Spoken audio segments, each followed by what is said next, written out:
Introduction. Hello everyone, I'm the narrator, and I'm here to help you today. I know you're using this video to sleep, so before we start, please like the video and subscribe to the channel. Also, let me know where you're from and what time it is as you're watching. Relax and unwind. I never should have taken that babysitting job. The moment I stepped into that quiet suburban neighborhood, I felt a chill run down my spine, like icy fingers tracing my vertebrae, but I needed the money. And how bad could one night of watching kids be? The family seemed nice enough when I arrived. 2 sweet children, parents headed out for a much-needed date night. Everything was normal, almost too normal. That should have been my first warning. As I waved goodbye to the parents from the porch, I noticed movement in the corner of my eye. The neighbor next door was standing in his front yard, motionless, staring directly at me. I offered a polite wave, but he didn't respond, just kept staring. I shrugged it off and went inside to get the kids settled. We played board games, had some snacks, and I tucked them into bed without any fuss. It was shaping up to be an easy night. That's when I heard it. A soft tapping sound coming from the living room window. I froze, my heart suddenly pounding in my chest. Slowly, I crept towards the sound, my fingers trembling as I reached for the curtain. I pulled it back an inch, just enough to peek outside. There he was, the neighbor, standing in the darkness of the yard. His eyes locked onto mine, and a smile spread across his face. It wasn't a friendly smile. It was the kind of smile that made my skin crawl. I quickly closed the curtain, my breath coming in short gasps. What was he doing? Why was he watching the house? I tried to calm myself down, telling myself I was overreacting. Maybe he was just checking on things, making sure everything was okay with the kids. But as the night wore on, the feeling of being watched intensified.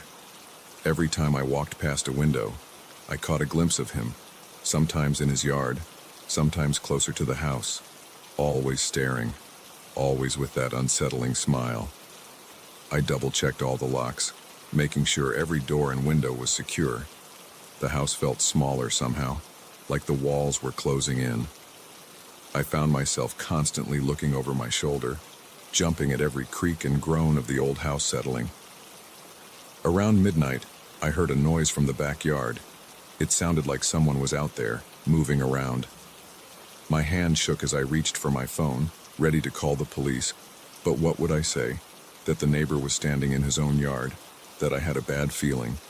I peered out the back window, squinting into the darkness. At first, I saw nothing. Then, a shadow moved. He was there, right at the edge of the patio. So close I could see the glint in his eyes, reflecting the faint light from the house. My breath fogged up the glass, and I quickly wiped it away, not wanting to lose sight of him. But in that brief moment, he vanished. I blinked, scanning the yard frantically. Where did he go? A floorboard creaked behind me, and I whirled around, my heart in my throat. The house was silent, but the air felt heavy, charged with an unseen tension. I checked on the kids, finding them peacefully asleep, unaware of the terror gripping me. As I closed their bedroom door, I heard it, a soft scraping sound coming from the front of the house. My legs felt like lead as I forced myself to investigate. The sound was coming from the front door. Someone was trying to get in. I pressed my eye to the peephole, my whole body trembling. There he was, his face distorted by the curved glass, working on the lock with something in his hand. A credit card? A knife? I couldn't tell. I backed away from the door, panic rising in my chest. This was really happening. I ran to the kitchen, grabbing the largest knife I could find. My palms were sweaty, making the handle slippery in my grasp. The scraping stopped. For a moment, all I could hear was the sound of my own ragged breathing and the pounding of my heart. Then, a new sound. The slow turning of the doorknob. I raised the knife, my arms shaking so badly I could barely hold it steady. The door began to open, a sliver of moonlight cutting through the darkness of the entryway. A hand appeared in the gap, then an arm. I opened my mouth to scream, but no sound came out. I was paralyzed with fear, watching helplessly as the intruder pushed his way inside. The neighbor stepped into the house, that same chilling smile plastered on his face. "Hello?" he said, his voice oddly calm and friendly. "I hope I'm not interrupting anything." I found my voice then, a strangled cry escaping my lips. "Get out!" I yelled, brandishing the knife. "I've called the police. They're on their way right now." He chuckled, the sound sending shivers down my spine. "No, you haven't," he said, taking a step closer. "I've been watching you all night. I know you haven't called anyone." My mind raced, trying to figure out what to do. The kids were upstairs, blissfully unaware of the danger. I had to protect them, but how? "What do you want?" I asked, trying to keep my voice steady. His smile widened, revealing too many teeth. "I just want to talk," he said, taking another step forward. "Is that so wrong, to want to get to know my neighbors?" I backed up, keeping the knife between us. "Stay back," I warned. "I don't want to hurt you, but I will if I have to." He laughed then, a sound devoid of any real humor. "Oh, sweetheart," he said, shaking his head. "You're not going to hurt me. You're not going to do anything except listen." Before I could react, he lunged forward, knocking the knife from my hand. It clattered to the floor, sliding under the couch and out of reach. I turned to run, but he grabbed my arm, his grip like iron. "Let go of me!" I screamed, hoping against hope that someone, anyone, would hear. "Shh!" he hissed, pulling me closer. "You'll wake the children. We wouldn't want that, would we?" Tears streamed down my face as I struggled against his hold. "Please," I begged. "Just leave. I won't tell anyone, I swear." His free hand came up to stroke my cheek, and I flinched away from his touch. "But I'm not done yet," he whispered. "I've been waiting for this moment for so long, watching, planning, and now, finally, we're alone." A car door slammed outside, and we both froze. Headlights swept across the windows as a vehicle pulled into the driveway. "Looks like our time is up," the neighbor said, sounding genuinely disappointed. "But don't worry, we'll have plenty of other opportunities to chat." He released me, backing towards the door. "This is our little secret," he said, putting a finger to his lips. "If you tell anyone, well, let's just say, I know where you live. Sweet dreams." And with that, he was gone, slipping out into the night just as the parents walked up the front path. I collapsed to the floor, my whole body shaking with sobs. When the parents came in, concern etched on their faces, I managed to pull myself together enough to assure them everything was fine. Just a scary movie on TV that got to me. I lied. As I drove home that night, constantly checking my rearview mirror, I knew I could never go back to that house. But a part of me wondered if it would matter. The neighbor knew who I was now, and something told me this was far from over. I parked in my driveway, my hands still trembling on the steering wheel. As I got out of the car, movement caught my eye. There, across the street, a figure stood in the shadows. That same chilling smile gleamed in the darkness. He had followed me home.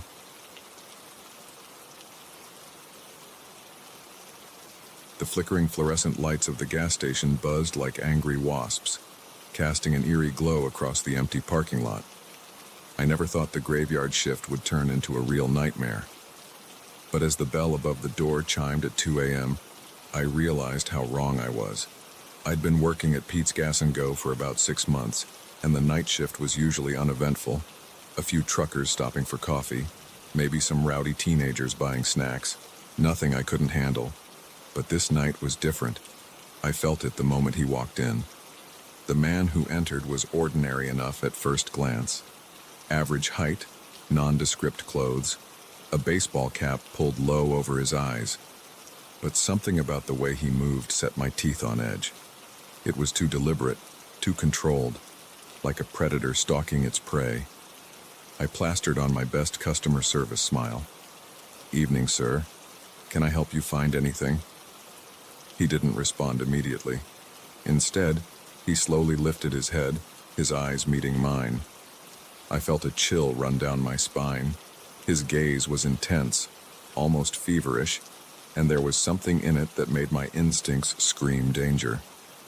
"Oh, I'm sure you can help me with a lot of things," he finally said, his voice low and raspy. He smiled, but it didn't reach his eyes. Those remained cold, calculating. I swallowed hard, trying to maintain my composure. "Well, let me know if you need assistance with anything specific." He nodded, then began to wander the aisles. I kept a close eye on him, unable to shake the feeling of unease that had settled over me. He picked up items seemingly at random, a pack of gum, a lighter, a bottle of water, but never took his eyes off me for long. After what felt like an eternity, he approached the counter. As I began to ring up his items, he leaned in close. Too close. I could smell stale cigarette smoke and something else, something metallic that made my stomach turn. "You work here often?" he asked, his eyes boring into mine. I nodded, not trusting my voice. I focused on bagging his items, trying to ignore how my hands were shaking. "All alone, huh? Must get scary sometimes." I cleared my throat. "It's not so bad. We have security cameras and direct line to the police if needed." I hoped the mention of security would deter whatever he might be planning. He chuckled, a sound devoid of any real humor. "Oh, I'm sure you do. But cameras can't stop everything, can they?" My heart was pounding so hard I was sure he could hear it. I finished bagging his items and rattled off the total, praying he'd pay and leave, but he made no move to reach for his wallet. Instead, he placed his hands on the counter, leaning even closer. "You know," he said, his voice barely above a whisper, "I've been watching this place for a while now. Watching you." Ice flooded my veins. I took a step back, bumping into the cigarette display behind me. "Sir, I'm going to have to ask you to pay for your items and leave." He ignored me, continuing as if I hadn't spoken. "I've seen you, night after night, all alone in this little glass box, so vulnerable, so tempting." My eyes darted to the panic button under the counter. If I could just reach it without him noticing. "I wouldn't do that if I were you," he said, his tone hardening. My eyes snapped back to his face, and I saw that his hand was now in his pocket. The implication was clear. He had a weapon. "Please," I whispered, hating how weak my voice sounded. "Just take the money and go. I won't call anyone, I swear." He laughed. Then, a harsh, grating sound that made me flinch. "Oh, sweetheart, I'm not here for money. I'm here for something much more valuable." My mind raced, trying to figure out a way out of this situation. The store was empty, the parking lot deserted. It was just me and him, separated by a thin counter that suddenly felt like no protection at all. "What do you want?" I asked, surprised by the steadiness in my voice. His smile widened, showing too many teeth. "I want to play a game, a little test, if you will, to see how well you can follow instructions." Before I could respond, he pulled his hand out of his pocket. I braced myself, expecting to see a gun or a knife. Instead, he was holding a small, innocuous-looking box. "Do you know what this is?" he asked, turning the box over in his hands. I shook my head, not trusting myself to speak. "This," he said, his voice taking on an almost reverent tone, "is a puzzle box. Very old, very rare, and inside, well, inside is something truly special." He placed the box on the counter between us. "I want you to open it." I stared at the box, then back at him. I don't understand. Why me?" His eyes gleamed with a manic light. "Because, my dear, you've been chosen. And if you refuse, well, let's just say the alternative won't be pleasant for either of us." With shaking hands, I picked up the box. It was heavier than it looked, and covered in intricate carvings that seemed to shift and change as I turned it over. How do I open it? I asked, my voice barely above a whisper. He leaned in close, his breath hot on my ear. That's for you to figure out, but I'll give you a hint. The price of failure is blood. I felt sick to my stomach, but I knew I had no choice. I began to examine the box more closely, running my fingers over the carvings. As I did, I felt something shift inside. That's it, he urged, his voice filled with an unsettling excitement. Keep going. I continued to manipulate the box, my heart racing with each click and shift. I didn't know what would happen when it opened, but I was certain it wouldn't be good. Suddenly, there was a loud click, and one side of the box sprang open. I yelped in surprise, nearly dropping it. Yes, the man exclaimed, his eyes wide with anticipation. Now reach inside. I hesitated, my hand hovering over the opening. What's in there? His smile turned cruel. Only one way to find out. Taking a deep breath, I plunged my hand into the box. My fingers brushed against something cold and metallic. I grasped it and slowly pulled it out. It was a key, old and ornate. It gleamed dully in the harsh fluorescent light. The man's breath caught in his throat. At last, he whispered, reaching for the key. But as his fingers brushed against it, something extraordinary happened. The key began to glow, growing brighter and brighter until I had to shield my eyes. When the light faded, the man was gone, vanished, as if he'd never been there at all. The only evidence of his presence was the puzzle box and still sitting on the counter. I stood there, frozen in shock, the key clutched tightly in my hand. What had just happened? Was I going crazy? The chime of the door snapped me out of my daze. A truck driver walked in, nodding a greeting as he headed for the coffee pot. I quickly shoved the key into my pocket and hid the puzzle box under the counter. As I rang up the truck driver's coffee, my mind raced. Should I call the police? Would anyone even believe me? The rest of my shift passed in a blur. When my replacement arrived at 6 a.m., I practically ran out of the store, the key a heavy weight in my pocket. As I drove home, the events of the night replayed in my mind. The strange man, the puzzle box, the key that made him vanish. It all seemed like a bizarre dream. But as I pulled into my driveway, I noticed something that made my blood run cold. There, parked across the street, was a car I'd never seen before. And in the driver's seat, barely visible in the early morning light, was a figure wearing a baseball cap pulled low over their eyes. I realized with a sinking feeling that my nightmare was far from over. In fact, it might have only just begun.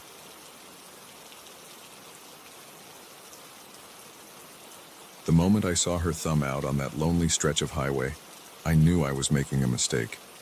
But it was past midnight. The rain was coming down in sheets, and leaving her there seemed cruel. If only I'd listened to that nagging voice in the back of my mind, maybe I wouldn't be fighting for my life right now. It had been a long day. I was driving back from a business trip, eager to get home and crawl into my own bed. The monotony of the highway had lulled me into a sort of trance, the rhythmic swish of the wipers and the steady hum of tires on wet asphalt becoming a hypnotic lullaby. That's when I saw her, a lone figure illuminated by my headlights, arm outstretched, looking absolutely drenched. I slowed down, my conscience battling with my common sense. In the end, conscience won out. I pulled over, leaning across to roll down the passenger window. "Hey, you need a ride?" She nodded vigorously, her wet hair plastered to her face. "Oh, thank you. Yes, please." As she climbed in, I got a better look at her. She was young, probably in her early 20s, with wide, dark eyes that seemed to take up half her face. She was shivering, her thin jacket doing little to protect her from the elements. "Where are you headed?" I asked, pulling back onto the highway. "Just up the road a ways," she said vaguely, rubbing her arms to warm up. "There's a town called Millbrook. You know it?" I nodded. I'd passed through Millbrook a few times. It was about an hour up the road. Yeah, I can take you there. What's your name? Sarah, she said, flashing me a smile that didn't quite reach her eyes. Thanks for stopping. I was starting to think I'd be out there all night. No problem, I replied, trying to shake off the unease that had settled in my stomach. I'm John, by the way. We drove in silence for a while, the only sound the steady patter of rain on the roof and the swish of the wipers. I kept sneaking glances at Sarah out of the corner of my eye. There was something off about her, but I couldn't put my finger on what it was. So, what brings you out here in the middle of the night? I asked, trying to break the tension. Sarah stiffened slightly. Oh, just stuff. Stuff? I prodded gently. She sighed, her shoulders slumping. I was visiting my boyfriend. We had a fight. I stormed out, thinking I'd call a cab or something, but my phone died. And, well, here we are. I nodded sympathetically, but something about her story didn't quite add up. We were miles from anywhere. How had she ended up way out here? As if reading my thoughts, Sarah quickly added, I started walking, thinking I'd reach a gas station or something. Guess I went further than I thought. I hummed non-committally, focusing on the road ahead. The rain was getting heavier, making it hard to see more than a few feet in front of the car. Mind if I turn on the radio? Sarah asked suddenly. Go ahead, I said, gesturing towards the console. As she fiddled with the dial, I caught a whiff of something strange. It wasn't the musty smell of wet clothes, but something sharper, metallic. It reminded me of... My train of thought was interrupted as Sarah finally settled on a station. The car filled with the sounds of some late-night talk show, the host's voice tinny and distant. So, John, Sarah said, turning to face me. What do you do? I launched into a brief explanation of my job, grateful for the distraction from my unsettling thoughts. But as I talked, I noticed Sarah wasn't really listening. Her eyes were darting around the car, taking in every detail. That's interesting, she said when I finished, her tone making it clear she found it anything but. Hey, do you mind if we make a quick stop? I'm dying for a smoke. I hesitated. We were in the middle of nowhere, with no rest stops or gas stations for miles. I don't think there's anywhere to stop around here, I said carefully. Sarah's demeanor changed in an instant. The friendly facade dropped, replaced by something cold and hard. Pull over, she said, her voice low and threatening. A chill ran down my spine. Look, Sarah, I don't think... I said, pull over. She was shouting now, her face contorted with rage. Heart pounding, I eased the car onto the shoulder of the road. As soon as we came to a stop, Sarah reached into her jacket and pulled out a knife. Give me your wallet and your phone, she demanded, brandishing the blade. My mind raced, trying to make sense of what was happening. Sarah, please, you don't have to do this. Shut up, she snarled. Just give me what I want and maybe I won't hurt you. With shaking hands, I reached for my wallet. As I did, Sarah's eyes flickered to the movement, and I saw my chance. In one swift motion, I shoved open my door and tumbled out of the car. I hit the wet asphalt hard, the impact knocking the wind out of me. But adrenaline took over, and I scrambled to my feet, running blindly into the darkness. I could hear Sarah behind me, her footsteps splashing through puddles as she gave chase. The rain was relentless, soaking me to the bone and making it hard to see where I was going. My foot caught on something, a root or a rock, I couldn't tell, and I went down hard. Pain shot through my ankle, but I forced myself back up, limping as fast as I could. You can't run forever. Sarah's voice echoed through the night, closer than I'd expected. I veered off the road, plunging into the dense underbrush that lined the highway. Branches whipped at my face as I pushed through, my heart pounding so hard I thought it might burst out of my chest. I don't know how long I ran. Time seemed to lose all meaning in the dark, rain-soaked forest. Every sound made me jump, certain that Sarah was right behind me, knife in hand. Finally, my legs gave out. I collapsed against a tree, gasping for breath. I strained my ears, listening for any sign of pursuit, but all I could hear was the steady drip of rain from the leaves above. As the adrenaline began to wear off, the reality of my situation sank in. I was lost in the woods, in the middle of the night, in a rainstorm. My car was who knows where, with my phone and wallet still inside, and somewhere out there, a knife-wielding hitchhiker was looking for me. I allowed myself a moment of despair, burying my face in my hands. How had a simple act of kindness turned into this nightmare? But I couldn't stay here. I had to keep moving, had to find help. Gritting my teeth against the pain in my ankle, I pushed myself to my feet and started walking. I chose a direction at random, hoping it would lead me back to the highway. The forest was eerily quiet, the only sounds the patter of rain and the squelch of my waterlogged shoes. After what felt like hours, I saw a glimmer of light through the trees. Hope surged through me, giving me a second wind. I quickened my pace, ignoring the protests of my battered body. As I broke through the tree line, I found myself on the shoulder of the highway. In the distance, I could see the welcoming glow of a gas station. Relief washed over me, so intense it made me dizzy. I was safe. I could call for help, report Sarah to the police. This nightmare was finally over. But as I limped towards the gas station, a car pulled up beside me. The window rolled down, and a familiar voice called out, "Need a ride?" My blood ran cold as I turned to see Sarah behind the wheel, my car keys dangling from her finger. "Come on, John," she said, that same cold smile playing on her lips. "Let's finish our trip." As I stood there, frozen in indecision, I realized with a sinking heart that my nightmare was far from over. In fact, it might have only just begun. The old warehouse loomed before me, a hulking silhouette against the night sky. I'd worked the night shift here for months without incident, but tonight, something felt different. The air was heavy, charged with an electricity that made the hairs on the back of my neck stand up. As I fumbled with my keys, I couldn't shake the feeling that I wasn't alone. My name's Mike, and I'm the night security guard at Riverside Storage and Shipping. It's not a glamorous job, but it pays the bills. Most nights, I just make my rounds, check the cameras, and try not to fall asleep. But tonight was going to be different. I pushed open the heavy metal door, wincing at the loud creak that echoed through the empty building.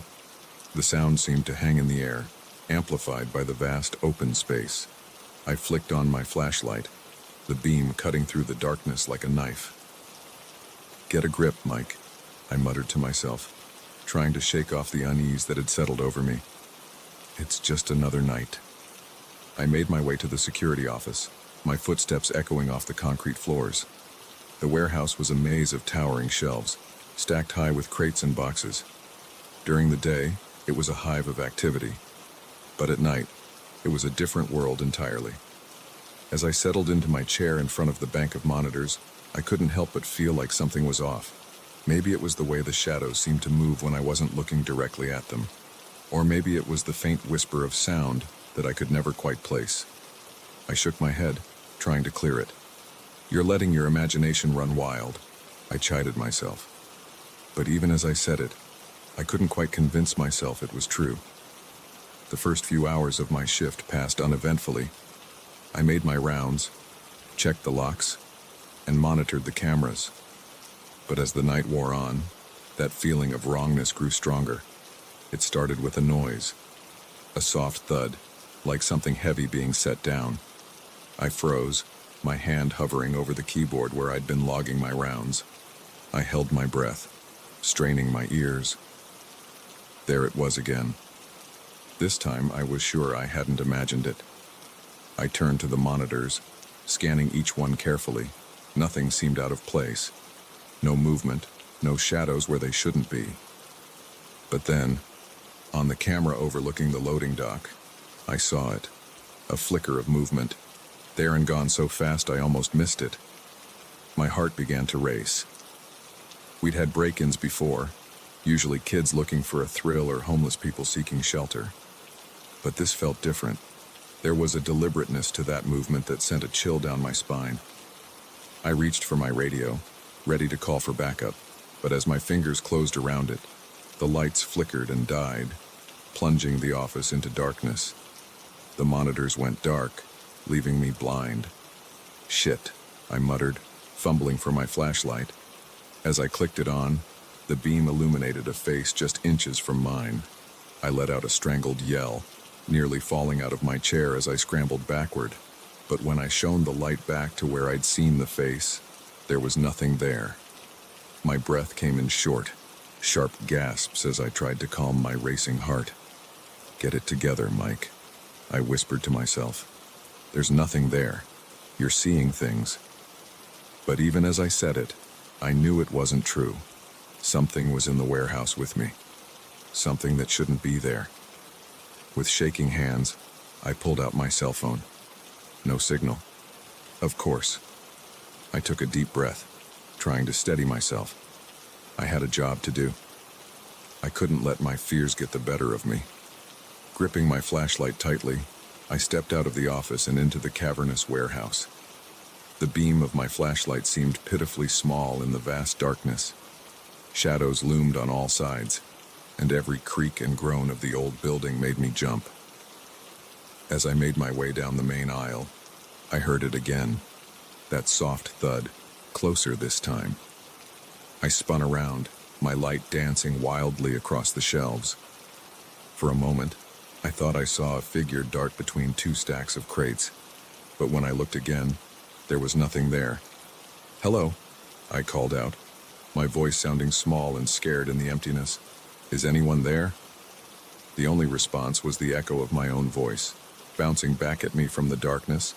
I continued my patrol, every sense on high alert. The air felt thick, oppressive, like it was pressing down on me from all sides. And all the while, I couldn't shake the feeling that I was being watched. As I rounded a corner, my light fell on something that made my blood run cold. There, on the concrete floor, was a footprint, but it wasn't like any footprint I'd ever seen before. It was too large, too misshapen to be human. I backed away slowly, my mind racing. What the hell was going on? What kind of creature could leave a print like that? That's when I heard it. A low, guttural growl that seemed to come from everywhere and nowhere at once. I spun around, my light darting frantically from shadow to shadow, and then I saw it. A pair of eyes, glowing in the darkness. They were too high up to be human, and they shone with an intelligence that was decidedly not animal. I ran faster than I'd ever run in my life, my feet pounding against the concrete as I desperately tried to remember the way out. Behind me, I could hear something moving, its heavy footsteps echoing off the walls. I burst out of the loading dock doors, gasping for air, my lungs burning.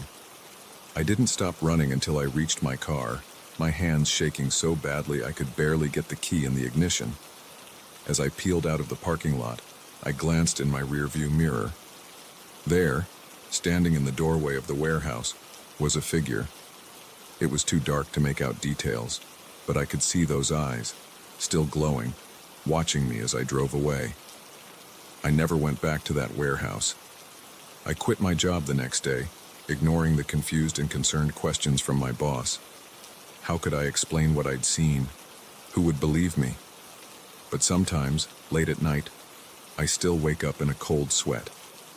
The memory of those glowing eyes and that inhuman footprint fresh in my mind. And I wonder, what exactly was in that warehouse? And more importantly, is it still there, waiting in the darkness for its next unsuspecting victim?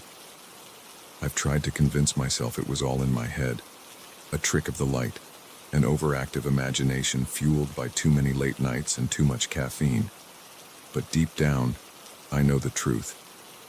There are things in this world that defy explanation, things that lurk in the shadows, just beyond the reach of our understanding. And sometimes, if we're not careful, we stumble upon them in the most unexpected places. So if you ever find yourself working the night shift in an old warehouse, remember my story. And if you hear a strange noise or see a shadow move where no shadow should be, don't investigate. Don't try to be a hero. Just run, and don't look back, because you never know what might be waiting for you in the darkness. The first time I heard the child's cry, I thought I was imagining things. But as I stood there, ear pressed against the locked door, the muffled sob sent chills down my spine. What kind of secret were my new neighbors hiding? I never wanted to be a house sitter, but when my college roommate, Sarah, begged me to watch her aunt and uncle's place for a week, I couldn't say no. They'd just moved in, she explained, and needed someone to water the plants and feed the cat while they were away on business. Easy money, right? The house was beautiful, I'll give them that. A sprawling Victorian on the outskirts of town, all gabled roofs and intricate woodwork. But from the moment I stepped inside, something felt off. Maybe it was the way the floorboards creaked under my feet, or how the shadows seemed to linger just a little too long in the corners. Or maybe it was the locked door at the end of the upstairs hallway. The one Sarah's aunt had casually mentioned was just storage and strictly off limits. The first few days were uneventful. I went about my duties, watering the countless houseplants and making sure the fat tabby cat Mr. Whiskersin had enough food and water, but I couldn't shake the feeling that I was being watched. It was on the third night that I heard it. I was just about to head to bed when a sound caught my attention. At first, I thought it was the wind or maybe the house settling, but as I paused at the top of the stairs, I realized it was coming from behind that locked door. A child's cry, faint but unmistakable.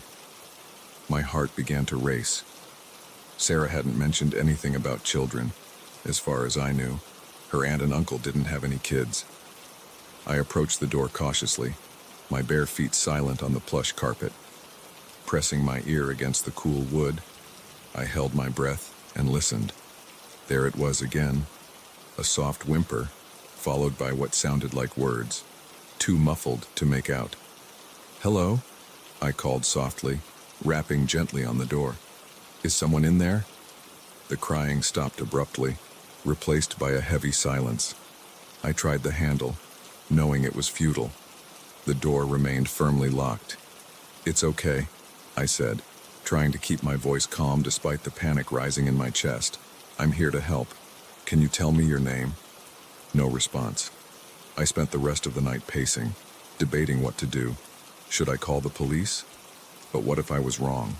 What if it was just my imagination running wild, fueled by too many late-night horror movies?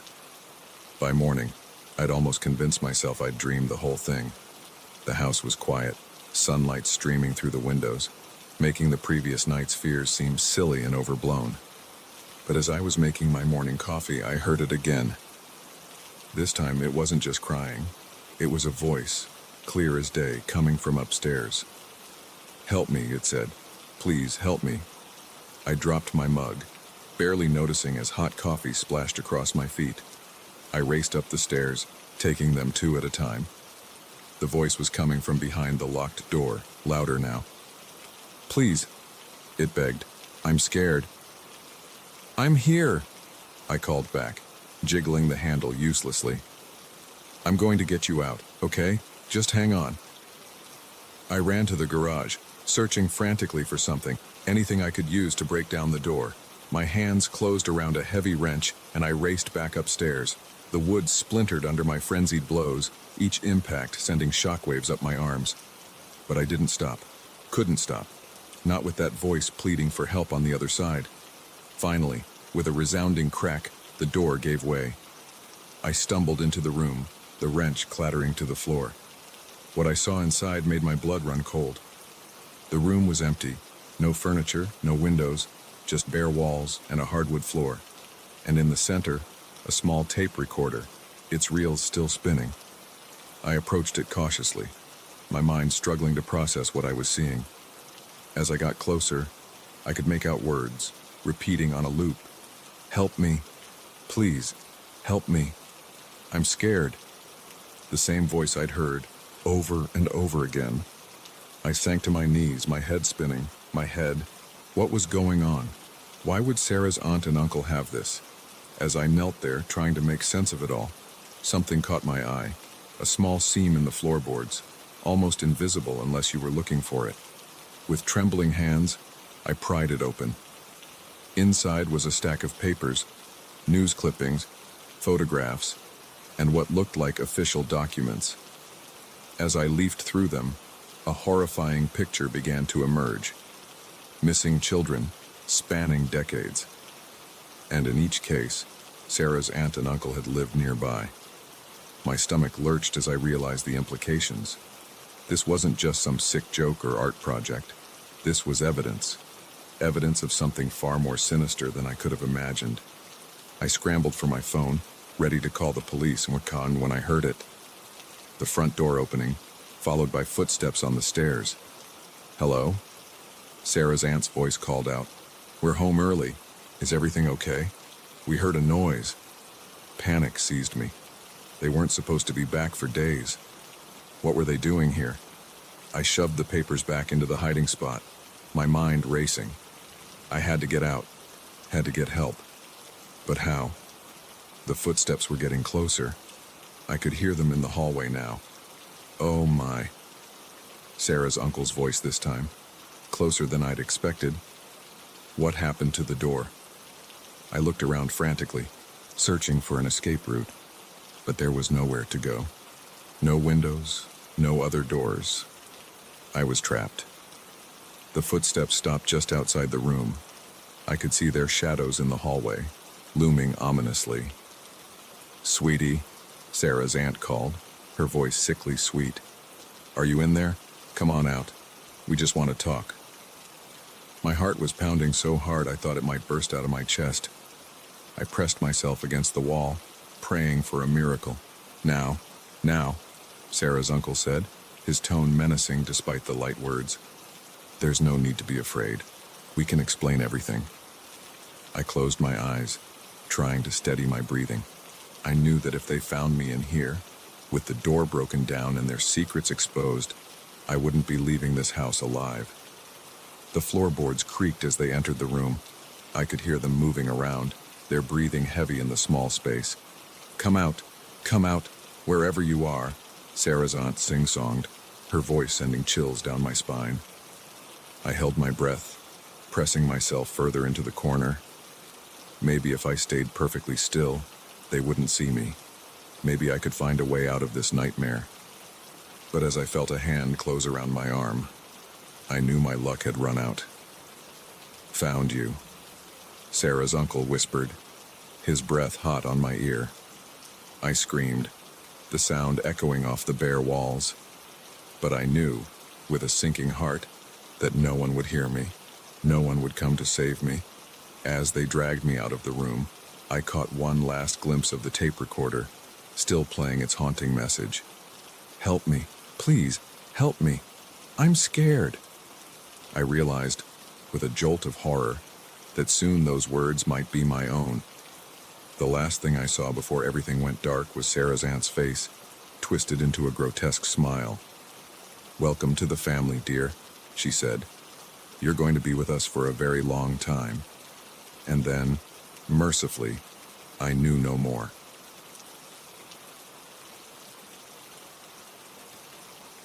The flickering firelight cast long, dancing shadows on the cabin walls, and for a moment I thought I was hallucinating.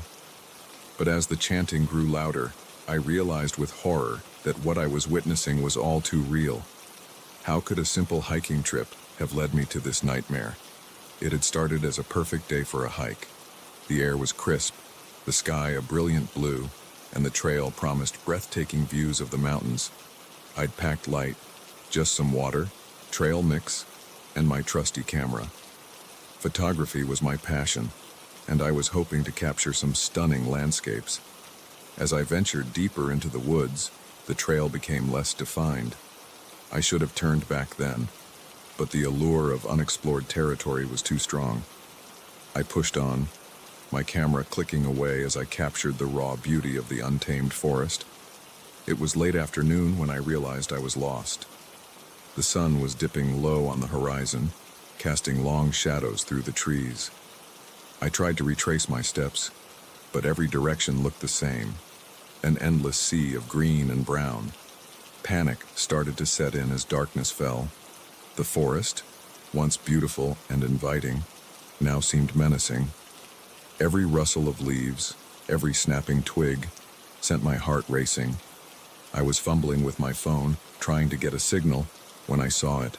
A faint glow in the distance. Relief washed over me. Civilization, maybe a ranger station or a campsite. I stumbled towards the light, my exhaustion forgotten in the rush of hope. As I got closer, I realized it wasn't a building, but a clearing. And in that clearing stood a cabin, old and weather-beaten, but undeniably occupied. Warm light spilled from its windows, and I could hear voices inside. I approached cautiously, rehearsing my plea for help in my head. But as I reached the edge of the clearing, something made me stop. The voices I'd heard weren't engaged in normal conversation. They were chanting, a low, rhythmic sound that sent chills down my spine. Curiosity overrode my caution. I crept closer, staying low and hidden in the underbrush. Through a grimy window, I could see inside the cabin. What I saw made my blood run cold. A group of people, maybe a dozen, stood in a circle. They wore dark robes, their faces obscured by deep hoods. In the center of the circle was some kind of altar, and on that altar, I stifled a gasp. There was a person on the altar, bound and struggling weakly. The chanting grew louder, more frenzied, and one of the robed figures raised a knife, its blade glinting in the firelight. I scrambled backwards, my heart pounding so hard I was sure they must be able to hear it. This couldn't be happening. Things like this didn't happen in real life, only in movies or nightmares, but the scene before me was undeniably real. I had to get out of there, had to find help. But as I turned to flee, my foot caught on a root. I went down hard, unable to stop the cry of pain that escaped my lips. The chanting stopped abruptly. For a moment, there was complete silence. Then, a voice from inside the cabin. Someone's out there. Panic gave me strength.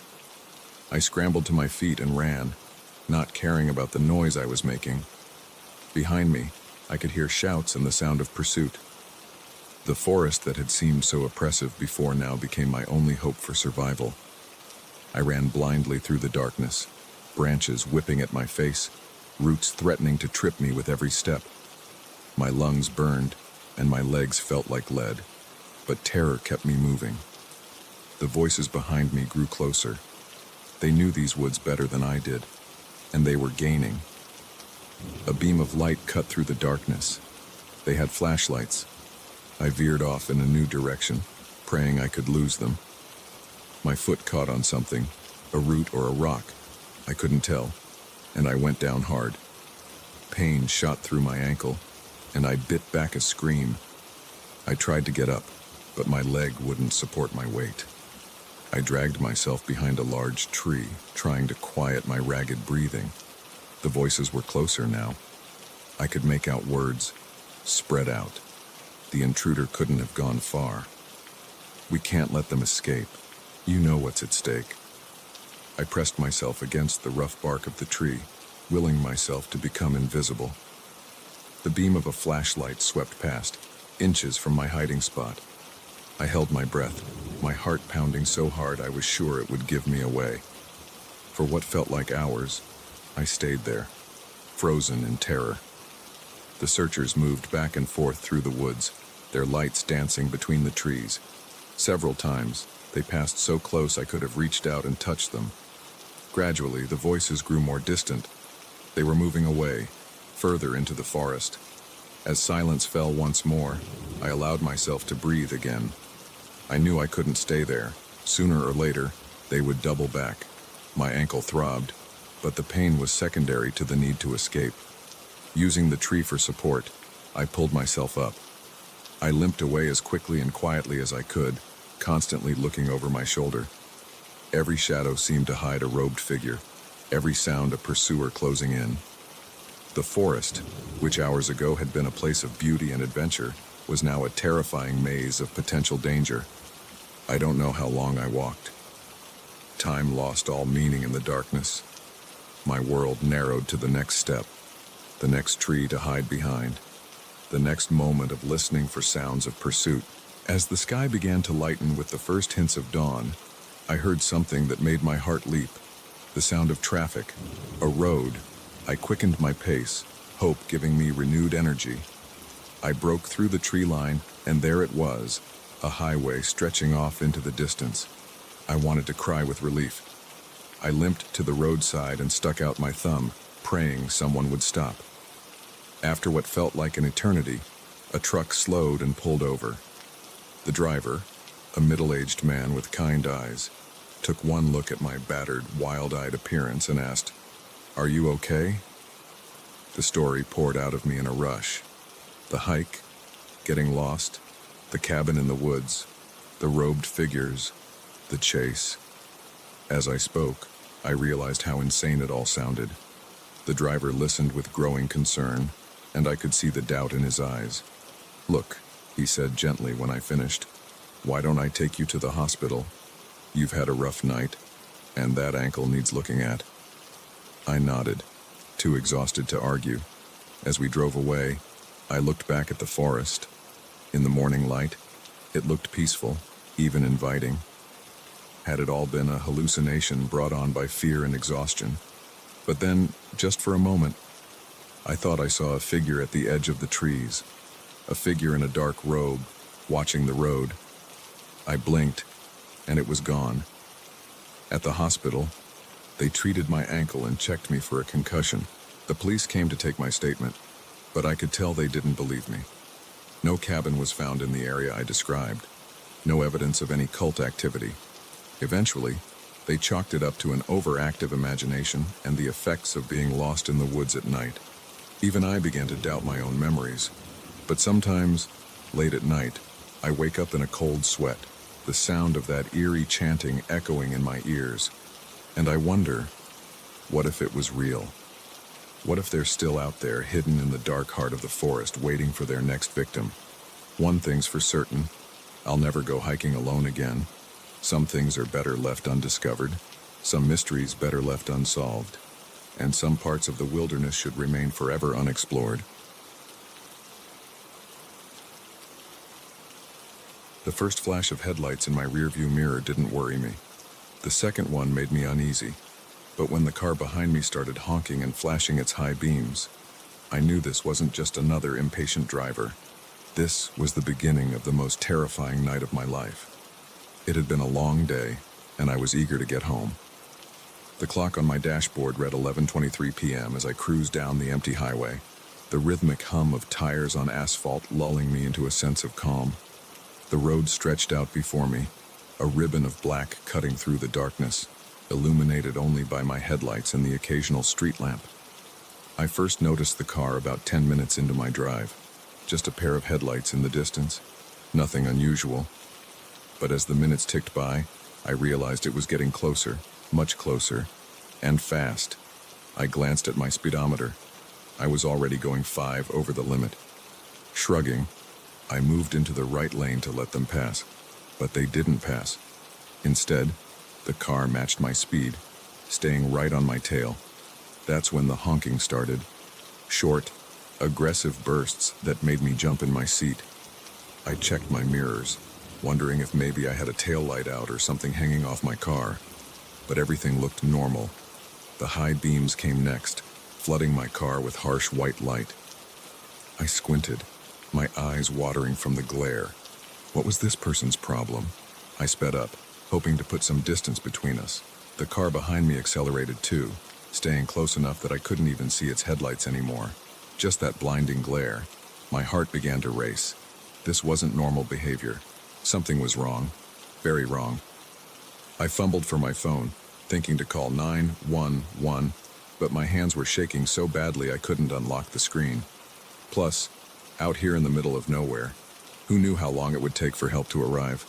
The car behind me suddenly swerved into the left lane. For a moment, I felt a wave of relief. They were finally going to pass me. But instead of speeding by, they pulled up alongside me. I kept my eyes focused straight ahead, afraid to look, but curiosity got the better of me, and I snuck a glance. The driver's side window was down, and a man was leaning out. Even in the dim light, I could see the manic grin on his face. He was shouting something, but I couldn't hear over the rush of wind and my own pounding heart. Then I saw what he was holding. A gun. Panic exploded in my chest. This wasn't road rage. This was something much, much worse. I slammed on the gas pedal, my old sedan protesting as I pushed it to speeds it was never designed for. The man's car fell behind for a moment, but quickly caught up. My mind raced, trying to figure out what to do. I couldn't outrun them, that much was clear. Their car was newer, faster, and I had no idea how much farther it was to the next town. I saw a sign for an upcoming exit. Without thinking, I swerved across 2 lanes, taking the off-ramp at a speed that made my tires squeal. In my rearview mirror, I saw the other car overshoot the exit. A small victory, but I knew it wouldn't last long. The exit led to a maze of back roads. I took random turns, hoping to lose my pursuer.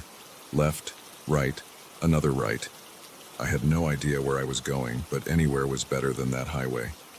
For a few blessed minutes, I thought I'd lost them. The roads were dark and empty, nothing but fields and the occasional farmhouse in sight. I began to relax, my death grip on the steering wheel loosening slightly. Then I saw them. Headlights in my rearview mirror, closing fast. How had they found me? It was like they could sense where I was going, like this was all some sick game to them. I took more turns, each one more desperate than the last, but they stayed with me, always right behind. The sound of their engine was a constant roar in my ears, drowning out everything else. I was so focused on what was behind me that I almost missed the barricade ahead. Construction. The road was closed. I slammed on the brakes, my car skidding to a stop just inches from the barrier. I was trapped. The other car pulled up behind me, blocking any chance of backing up. The driver got out, that same maniacal grin on his face. In his hand, the gun glinted in the moonlight. This was it. This was how it ended. On some nameless back road in the middle of nowhere. I closed my eyes, waiting for the sound of gunshots, but instead I heard laughter. My eyes snapped open. The man was doubled over, laughing so hard he was having trouble standing up. As I watched, dumbfounded, he lowered the gun. It was plastic. A toy. Oh man, he wheezed, still chuckling. You should see your face right now. Confusion replaced fear. What was going on? Then another car pulled up, and another. People started getting out, all of them laughing and chatting like this was some kind of party. One of them approached my car. As he got closer, I recognized him. It was my brother. "Happy birthday, sis," he said, grinning from ear to ear. "Gotcha good, didn't we?" It all came crashing down on me at once. The chase, the gun, all of it. It had been a prank. An elaborate, terrifying prank. I got out of the car on shaky legs, torn between relief and fury. "What the hell were you thinking?" I shouted, my voice hoarse from fear. My brother's smile faltered. "We thought it would be fun, you know, an exciting way to kick off your 30th birthday. We didn't mean to scare you so badly." I looked around at the group. There were about a dozen people, all friends and family. They were holding balloons and gifts, looking increasingly uncomfortable as they realized how badly their surprise had gone. "Fun," I said, my voice rising. "You call that fun? I thought I was going to die." The man who had been chasing me, now I recognized him as my brother's best friend, stepped forward. "We're really sorry," he said, looking genuinely remorseful. "We didn't think it through. We just wanted to give you a birthday you'd never forget." "Well, congratulations," I said bitterly.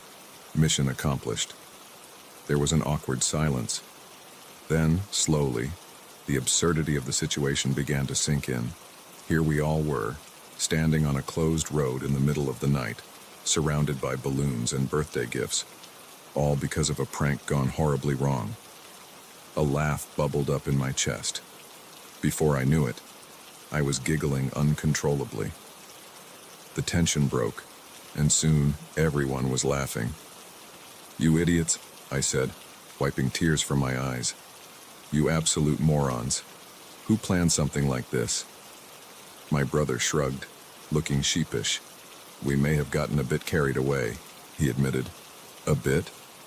I shook my head, but I was smiling now. This is officially the worst and best birthday surprise ever. We ended up having an impromptu party right there on the closed road.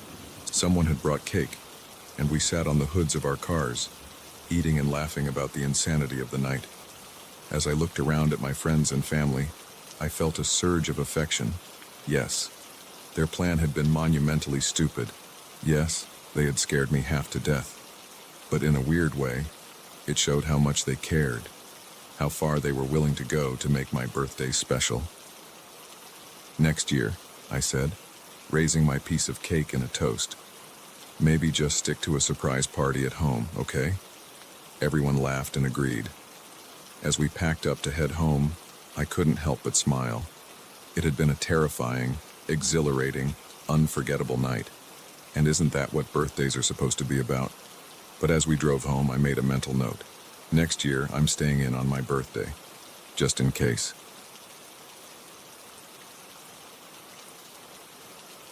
The day I realized my neighbor was watching me, I laughed it off. A month later, I was boarding up my windows.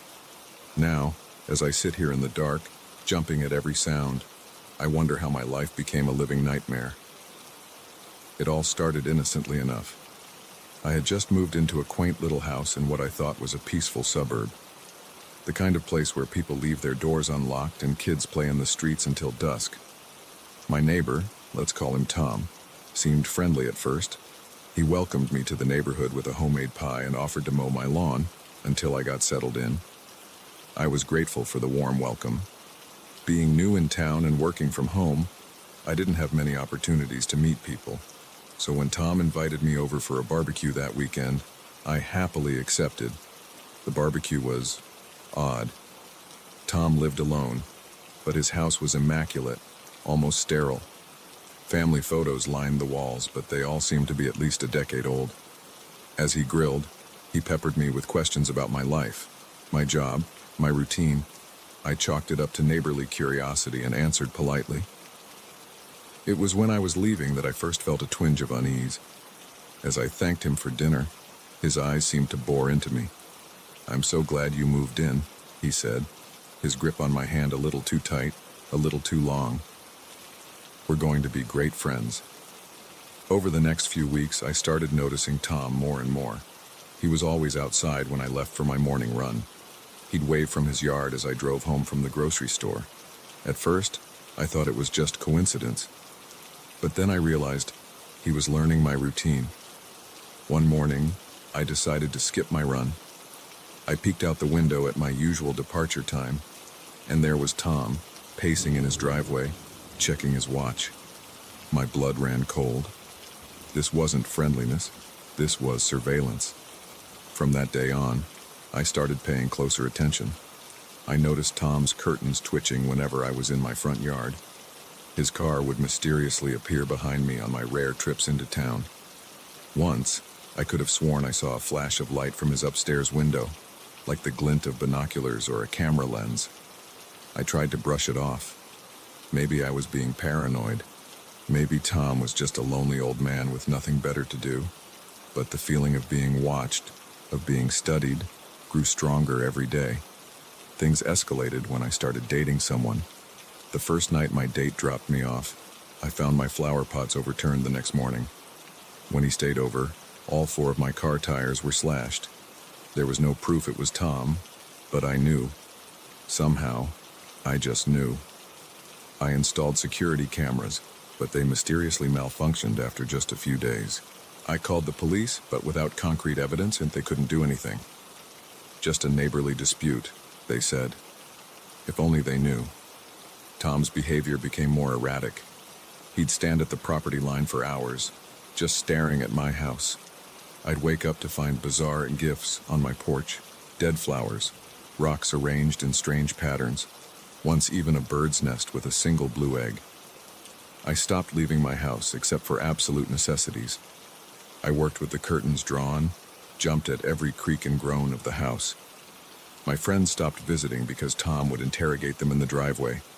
I was a prisoner in my own home. The final straw came last week. I woke up in the middle of the night to a sound in my bedroom. There, silhouetted in the doorway, was a figure, Tom's figure. I screamed, and he vanished, but I knew I hadn't imagined it. The police came, but again, there was no proof, no signs of forced entry, nothing missing. They suggested I was having nightmares due to stress, but I knew the truth. Tom had been in my house, in my bedroom, while I slept. That's when I snapped. I went to the hardware store and bought every lock, every security device they had. I boarded up my windows, installed a steel security door. My house became a fortress. But even now, huddled in my living room with a baseball bat across my knees, I don't feel safe, because I know Tom is out there, watching, waiting. I can hear him sometimes, whispering through the cracks in the boards. "Let me in," he says. "We're friends, remember? Such good friends." I haven't slept in days. I can't eat. I jump at every sound, convinced it's Tom finding a way in. The police won't help. My family thinks I'm having a breakdown. Maybe I am. But if I am, it's because of him, because of Tom. Yesterday, I found a note pushed under my door. "You can't hide forever," it said. "I'll always be watching." I don't know what to do. I can't live like this anymore, but I can't leave either. This is my home, my life. And Tom has taken it all. As I sit here in the dark, I wonder how much longer I can hold out. How long before Tom finds a way in, or before the isolation and fear drive me truly mad. I hear a noise outside, footsteps on the porch, a scratching at the door. Is it Tom? Or am I finally losing my grip on reality? The scratching gets louder, more insistent. I raise my bat, ready to defend myself. But against what? A real intruder? Or the monsters my mind has created? The door handle jiggles. My heart is pounding so hard I can barely breathe. This is it. The moment I've been dreading and anticipating for months. The door begins to open, and I see a figure in the doorway. But it's not Tom. It's me. I blink, and the other me is gone. The door's closed. The house is silent. What's happening to me? Am I going insane? Or is this Tom's final, cruel trick? I don't know how much longer I can last. The lines between reality and paranoia have blurred beyond recognition. Is Tom really watching me? Or have I created this entire nightmare in my own mind? As another night falls, I huddle deeper into my fortress. But I know the truth now. The real prison isn't my boarded-up house. It's my own mind. And I fear that's one lock Tom has already picked. So I wait, bat in hand, for whatever comes next. For Tom, for madness, for an end to this waking nightmare. Because anything, even the monster I've imagined Tom to be, would be better than this limbo of fear and doubt. The scratching starts again. But this time, I don't know if I'll answer. Maybe it's better not to know. Maybe it's better to just sit here in the dark, watching the shadows, until the line between watcher and watched disappears completely. After all, isn't that what Tom would want?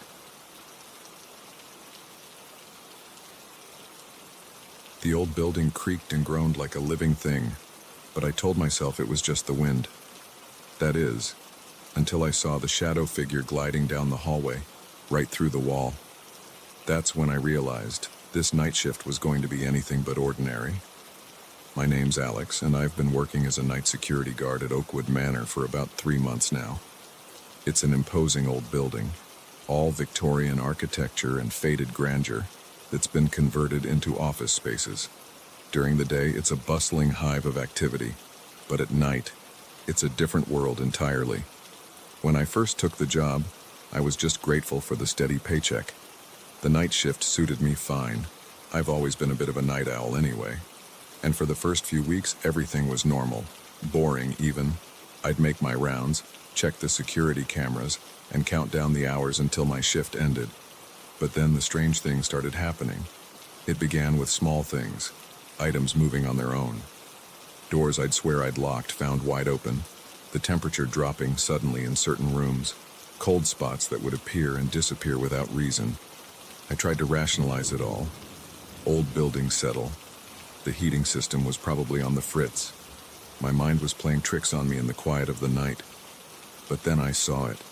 The shadow.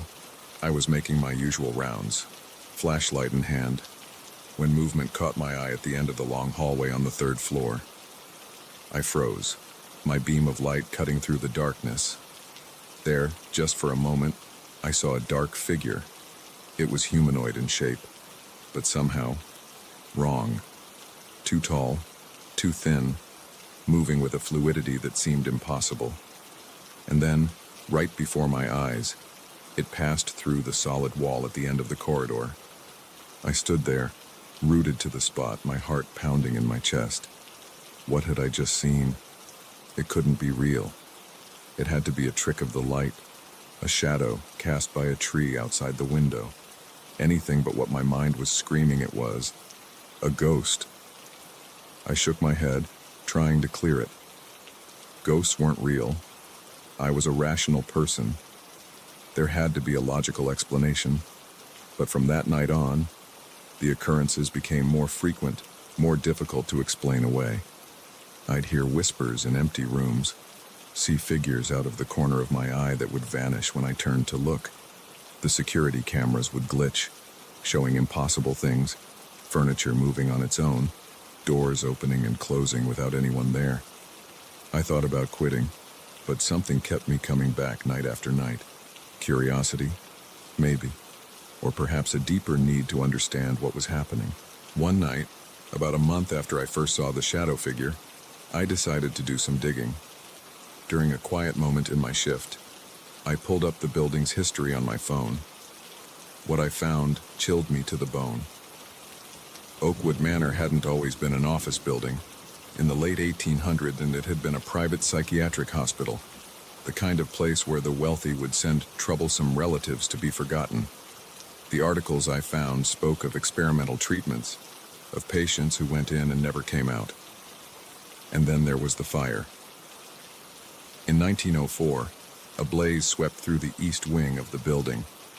Official reports said it was an accident, but there were whispers of arson, of a patient driven to desperation by the inhumane conditions.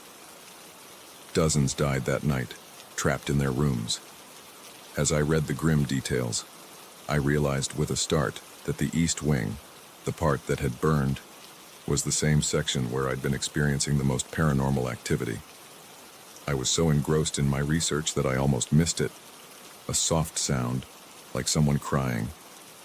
I looked up, my blood running cold. The sound was coming from down the hall, from the room that had once been the head doctor's office. Every instinct told me to ignore it, to stay put in the security office where it was safe. But something pulled me to my feet, drew me towards that sound. The corridor seemed to stretch on forever, the crying growing louder with each step.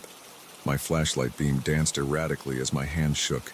I reached the door, my heart pounding so hard I could feel it in my throat. Slowly, I pushed it open. The room was empty, moonlight spilling in through the large windows. But the air felt heavy, charged with an energy I couldn't explain. And there, in the center of the room, was a figure. It was a young woman, dressed in what looked like an old-fashioned nightgown. She was translucent, her edges blurring into the moonlight. She turned to face me, and I saw that her eyes were filled with an immeasurable sadness. "Help us," she whispered, her voice echoing as if from a great distance. "We can't rest. The pain, it never stops." I opened my mouth, but no sound came out.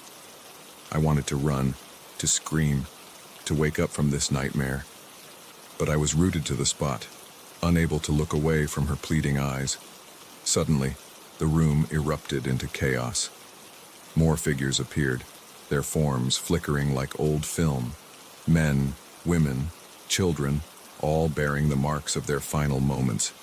Burns, injuries, faces contorted in fear and pain. They swirled around me, their voices rising in a cacophony of pleas and cries. Help us. Make it stop. We're trapped. The temperature plummeted, my breath coming out in visible puffs. Objects began to move, books flying off shelves, chairs scraping across the floor. The windows rattled in their frames, and I was sure they would shatter at any moment. In the midst of the chaos, I saw him, the shadow figure from the hallway. He stood apart from the others, tall and imposing. Unlike the other spirits, he seemed solid, more real somehow. He turned his featureless face towards me, and though he had no eyes, I could feel his gaze boring into me. A voice filled my head, deep and resonant, drowning out the cries of the other spirits. You see us now. You know our pain. Will you help us find peace? I wanted to say no, to run away and never come back, to pretend none of this was real. But as I looked around at the tortured souls surrounding me, I knew I couldn't. Whatever had happened here, whatever pain these spirits were holding on to, it needed to end. With a voice that sounded braver than I felt, I spoke. Yes, I'll help you. Tell me what to do. The chaos subsided. The spirits faded, leaving only the young woman and the shadow figure. The woman smiled, a look of relief washing over her face. Thank you, she whispered, before disappearing like mist in sunlight. The shadow figure remained. He extended a hand towards me, and I felt a jolt of energy course through my body. Suddenly, I knew what I had to do. The next few weeks were a blur. By day, I researched the history of Oakwood Manor, digging deeper than any local historian had before. I uncovered records of mistreatment, of illegal experiments, of lives cut tragically short. By night, I walked the halls of the building, listening to the stories of the spirits, piecing together the truth of what had happened here. It wasn't easy. There were nights when the activity was so intense I thought I'd lose my mind. Nights when the weight of the spirits, pain and anger felt like it would crush me, but I persevered. Finally, after what felt like an eternity, I found what I was looking for. Hidden in the basement, behind a false wall, I discovered a cache of documents, patient records, experimental logs, and most importantly, a list of names, the true account of who had died in the fire and why. With trembling hands, I brought my findings to light. I contacted the authorities, the media, anyone who would listen. The truth of Oakwood Manor was finally revealed. The night after the story broke, I entered the building for my shift with a sense of trepidation. But as I walked the halls, I felt a difference. The air was lighter, the oppressive energy gone. In the old doctor's office, I found them waiting for me. The spirits, no longer tortured and angry, but peaceful. One by one, they smiled at me, whispered their thanks, and faded away. The shadow figure was the last to go. He placed a hand on my shoulder, and I felt a warmth spread through me. You have freed us, his voice echoed in my mind. Our story is told. We can rest now. And then he was gone. I still work at Oakwood Manor. The building is quiet now, just an ordinary office space. But sometimes, when the night is still and the moonlight spills through the windows, I swear I can hear a whisper of thanks on the wind. And I smile, knowing that I helped bring peace to the restless souls of Oakwood Manor.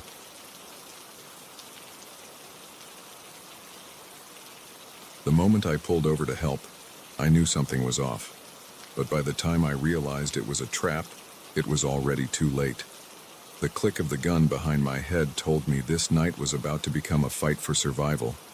It had been a long day, and I was eager to get home. The clock on my dashboard read 11:37 p.m. as I cruised down the lonely stretch of highway, the rhythmic hum of tires on asphalt lulling me into a sort of trance. The road stretched out before me, a ribbon of black cutting through the darkness, illuminated only by my headlights and the occasional flicker of stars peeking through the clouds. That's when I saw her, a young woman, maybe in her mid-20s, standing next to a car with its hood up. She was waving frantically, her face a mask of desperation in the harsh glare of my headlights. I hesitated for a moment, that little voice in the back of my head warning me about the dangers of stopping for strangers on deserted roads at night. But she looked so helpless, so afraid, I couldn't just drive by. I pulled over, my tires crunching on the gravel shoulder. As I got out of my car, I called out, "Everything okay?" The woman's relief was palpable. "Oh, thank God," she cried, rushing towards me. "My car just died, and I've been stuck out here for hours. There's no cell service, and you're the first person who stopped." I nodded sympathetically, already moving towards her car. "Let's take a look. I'm no mechanic, but maybe we can figure out what's wrong." As I leaned over the engine, trying to spot any obvious issues, I heard a noise behind me. Before I could turn, something hard pressed against the back of my head. "Don't move," a gruff male voice commanded. "Hands where I can see them." My blood ran cold as I slowly raised my hands. The woman who had seemed so distressed moments ago now stood before me, a cruel smile twisting her features. In her hand was my wallet. She must have lifted it from my pocket while I was distracted. "Looks like we caught ourselves a live one, Jake," she said, rifling through my wallet. "And he's got cash, too. Lucky us." The man behind me, Jake, apparently, chuckled. "All right, friend. Here's how this is going to go. You're going to get in your car and drive us wherever we tell you. Try anything stupid and, well," he pressed the gun harder against my skull. "You get the idea." My mind raced, trying to figure a way out of this nightmare. But with a gun to my head and two of them against one of me, my options were limited. Swallowing hard, I nodded. "Smart choice," the woman said. "I'm Lacey, by the way, since we're going to be spending some quality time together." They marched me back to my car, Jake keeping the gun trained on me while Lacey slid into the passenger seat. Jake got in behind me, the barrel of the gun now pressed against my ribs. "Drive," he ordered. "Head north on the highway." As I pulled back onto the road, my hands shaking on the steering wheel, I tried to stay calm, to think rationally. There had to be a way out of this. I just had to bide my time, wait for an opportunity. We drove for what felt like hours, the highway giving way to smaller roads, then to unpaved tracks winding through dense forest. Lacey and Jake kept up a steady stream of conversation, talking about past jobs and what they planned to do with the money from this one. I tried not to listen, to focus on the road and on finding a chance to escape. Finally, Jake directed me to pull over next to an old, dilapidated barn. As I cut the engine, dread settled in my stomach like a lead weight. This was it. This was where they were going to kill me. "Out of the car," Jake barked, nice and slow. I complied, my legs feeling like jelly as I stepped onto the damp grass. The night was eerily quiet, the darkness absolute save for my car's headlights. Lacey produced a length of rope from somewhere and began tying my hands behind my back. "Can't have you getting any ideas about running off," she said, her tone almost cheerful. Once I was secured, Jake lowered the gun. "All right, let's see what goodies our friend here has in his car." As they began ransacking my vehicle, I stood there, heart pounding, desperately trying to think of a way out. The rope around my wrists was tight, but maybe if I could work it loose. Suddenly, a sound cut through the night, distant at first, but growing louder. Headlights appeared on the road we'd just come down. Jake and Lacey froze. "Shit," Jake hissed. "Who the hell is that?" "Doesn't matter," Lacey snapped. "We need to go. Now." In their panic, they seemed to have forgotten about me. As they scrambled to gather what they'd taken from my car, I saw my chance. I ran, I had no idea where I was going, only that I had to get away. I plunged into the forest, branches whipping at my face as I stumbled through the underbrush. Behind me, I could hear Jake and Lacey shouting, their voices filled with rage. A gunshot rang out, the sound echoing through the trees. I ducked instinctively, nearly losing my footing on the uneven ground. But I didn't stop. I couldn't stop. I don't know how long I ran. Time seemed to lose all meaning in the darkness of the forest. My lungs burned, and my legs felt like lead, but terror kept me moving. Every sound, the snap of a twig, the rustle of leaves, sent a fresh surge of adrenaline through me. Finally, when I felt like I couldn't take another step, I saw a light ahead. As I got closer, I realized it was a house, small, isolated, but gloriously, wonderfully real. I burst out of the tree line, gasping for breath. An old man stood on the porch, a shotgun in his hands. He must have heard the commotion. "Help!" I managed to croak out. "Please, they're after me." The old man's eyes widened as he took in my appearance, disheveled, hands bound, wild-eyed with fear. Without a word, he ushered me inside, locking the door behind us. "Martha," he called out, "call the sheriff. We've got trouble." As his wife hurried to the phone, the old man, Bob, I would later learn, quickly untied my hands. I collapsed into a chair, my whole body shaking as the adrenaline began to wear off. "What happened, son?" Bob asked gently. Through gasping breaths, I told him everything, stopping to help, the trap, the terrifying drive, my escape. By the time I finished, I could hear sirens in the distance. The next few hours passed in a blur. Police swarmed the area, taking my statement and searching for Jake and Lacey. They found my car abandoned by the old barn, but of my attackers, there was no sign. As dawn broke, I sat on Bob and Martha's porch, a blanket around my shoulders and a cup of coffee warming my hands. A police officer approached, a grim look on his face. "We found them," he said. "Crashed their getaway car about 10 miles down the road. Both dead on impact." I nodded, not sure how to feel. Relief, certainly, that they couldn't hurt anyone else, but also a deep, bone-weary sadness at the waste of it all. The officer hesitated, then added, "You should know, we think these two were responsible for a string of similar attacks in the area. 3 people dead, 2 still missing. Your escape, you may have saved more lives than just your own." As he walked away, I stared out at the forest, now bathed in the soft light of dawn. The nightmare was over, but I knew the memory of this night would stay with me forever. I thought about how close I'd come to death, how easily my desire to help had been turned against me. But I also thought about Bob and Martha, how they'd taken in a stranger in need without hesitation.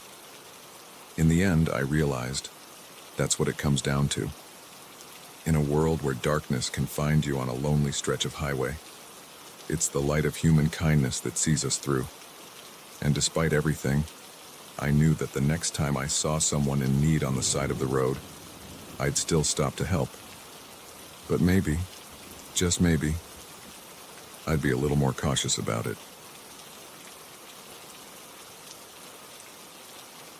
The first red flag should have been the locked door in the basement. The second was the strange symbols etched into the walls.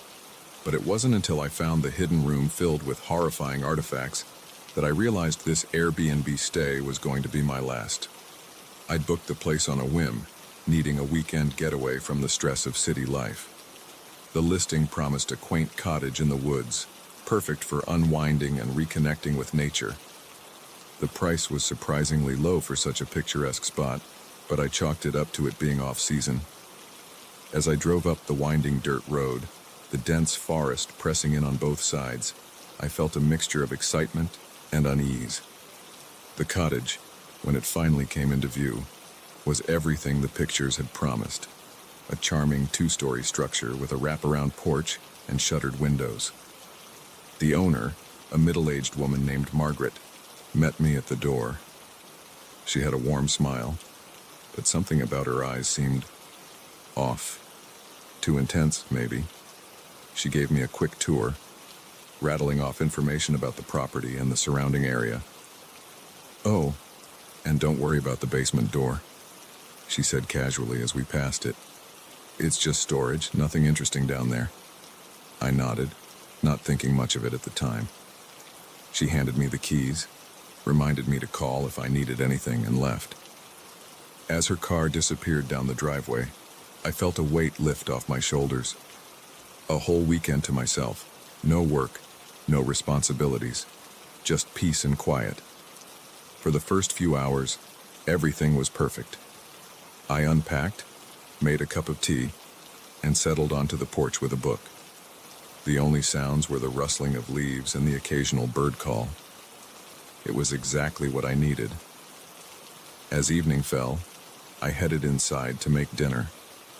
That's when I noticed the first truly odd thing. The kitchen drawers were all locked, every single one. I frowned, jiggling the handles. Why would someone lock kitchen drawers? I shot Margaret a quick text, asking about it. Her reply came almost instantly. "Oh, silly me. I must have forgotten to unlock those. The key should be in the junk drawer by the fridge." Sure enough, I found a small key that opened all the drawers. But as I rummaged through them for a can opener, I couldn't shake the feeling that something was off. The contents seemed staged somehow, like a model home kitchen rather than one that was actually used.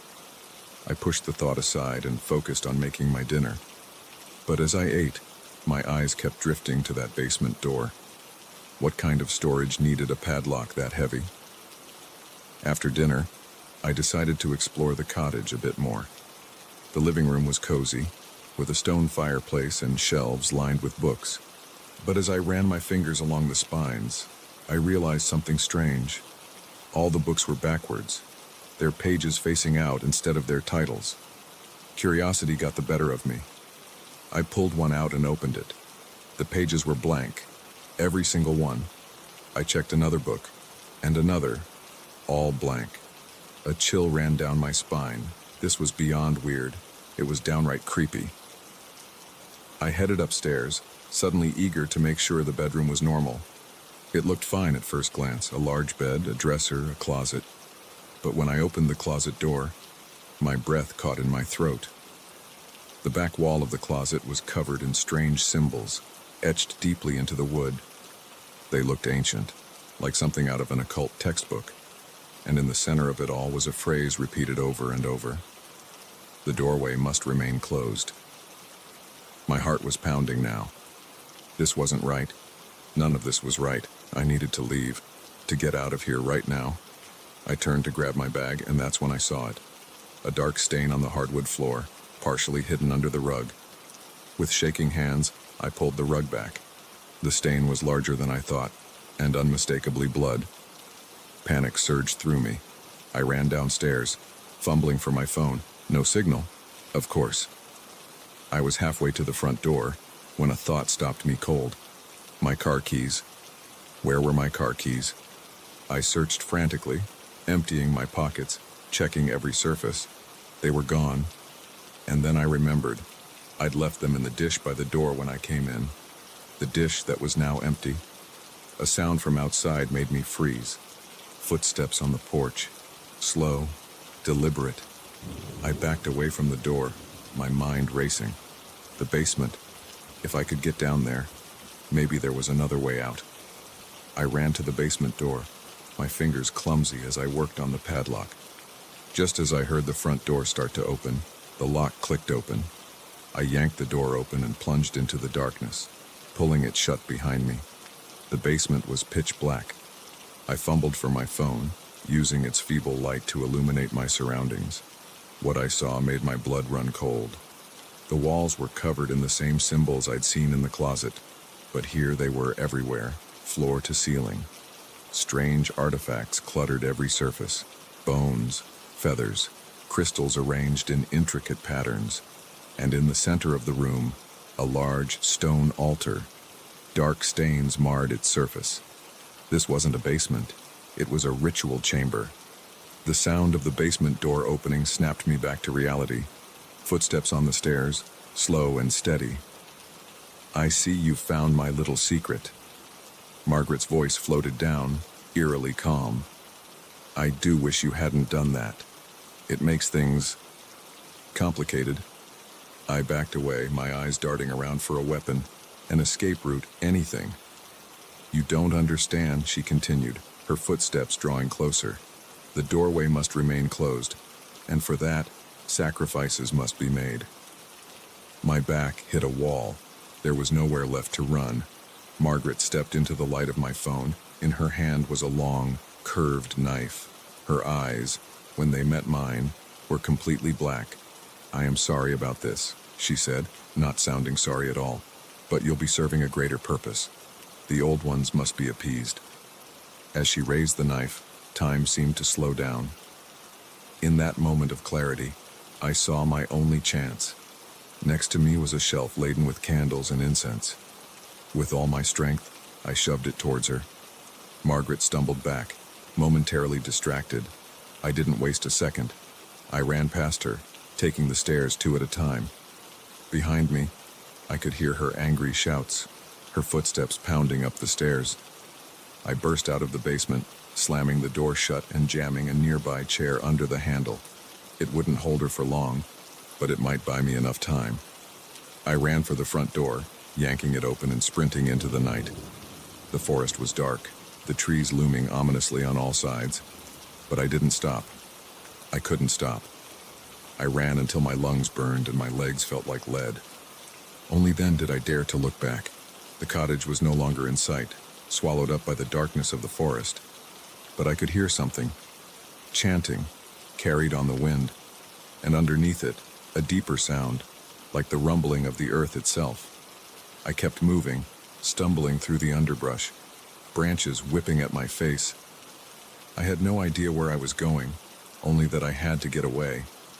After what felt like hours, I saw lights in the distance, a highway, civilization. As I broke through the tree line, a car was passing by. I waved my arms frantically, probably looking like a madman, but the driver must have seen the terror in my eyes because they stopped. I babbled out my story as they drove me to the nearest police station. The officers listened skeptically but agreed to check it out. They found nothing. The cottage was gone, the entire clearing empty as if nothing had ever been there. The Airbnb listing had vanished. Even my booking confirmation had disappeared from my email. If it weren't for the scratches on my arms and the leaves in my hair, I might have thought I'd imagined the whole thing. But sometimes, late at night, I swear I can still hear that chanting on the wind. And I know that somewhere out there, Margaret is still waiting. The doorway must remain closed, and the old ones must be appeased. I don't use Airbnb anymore. Some risks aren't worth taking, no matter how good the deal seems. Because you never know when your relaxing getaway might turn into a fight for survival, against forces beyond your understanding.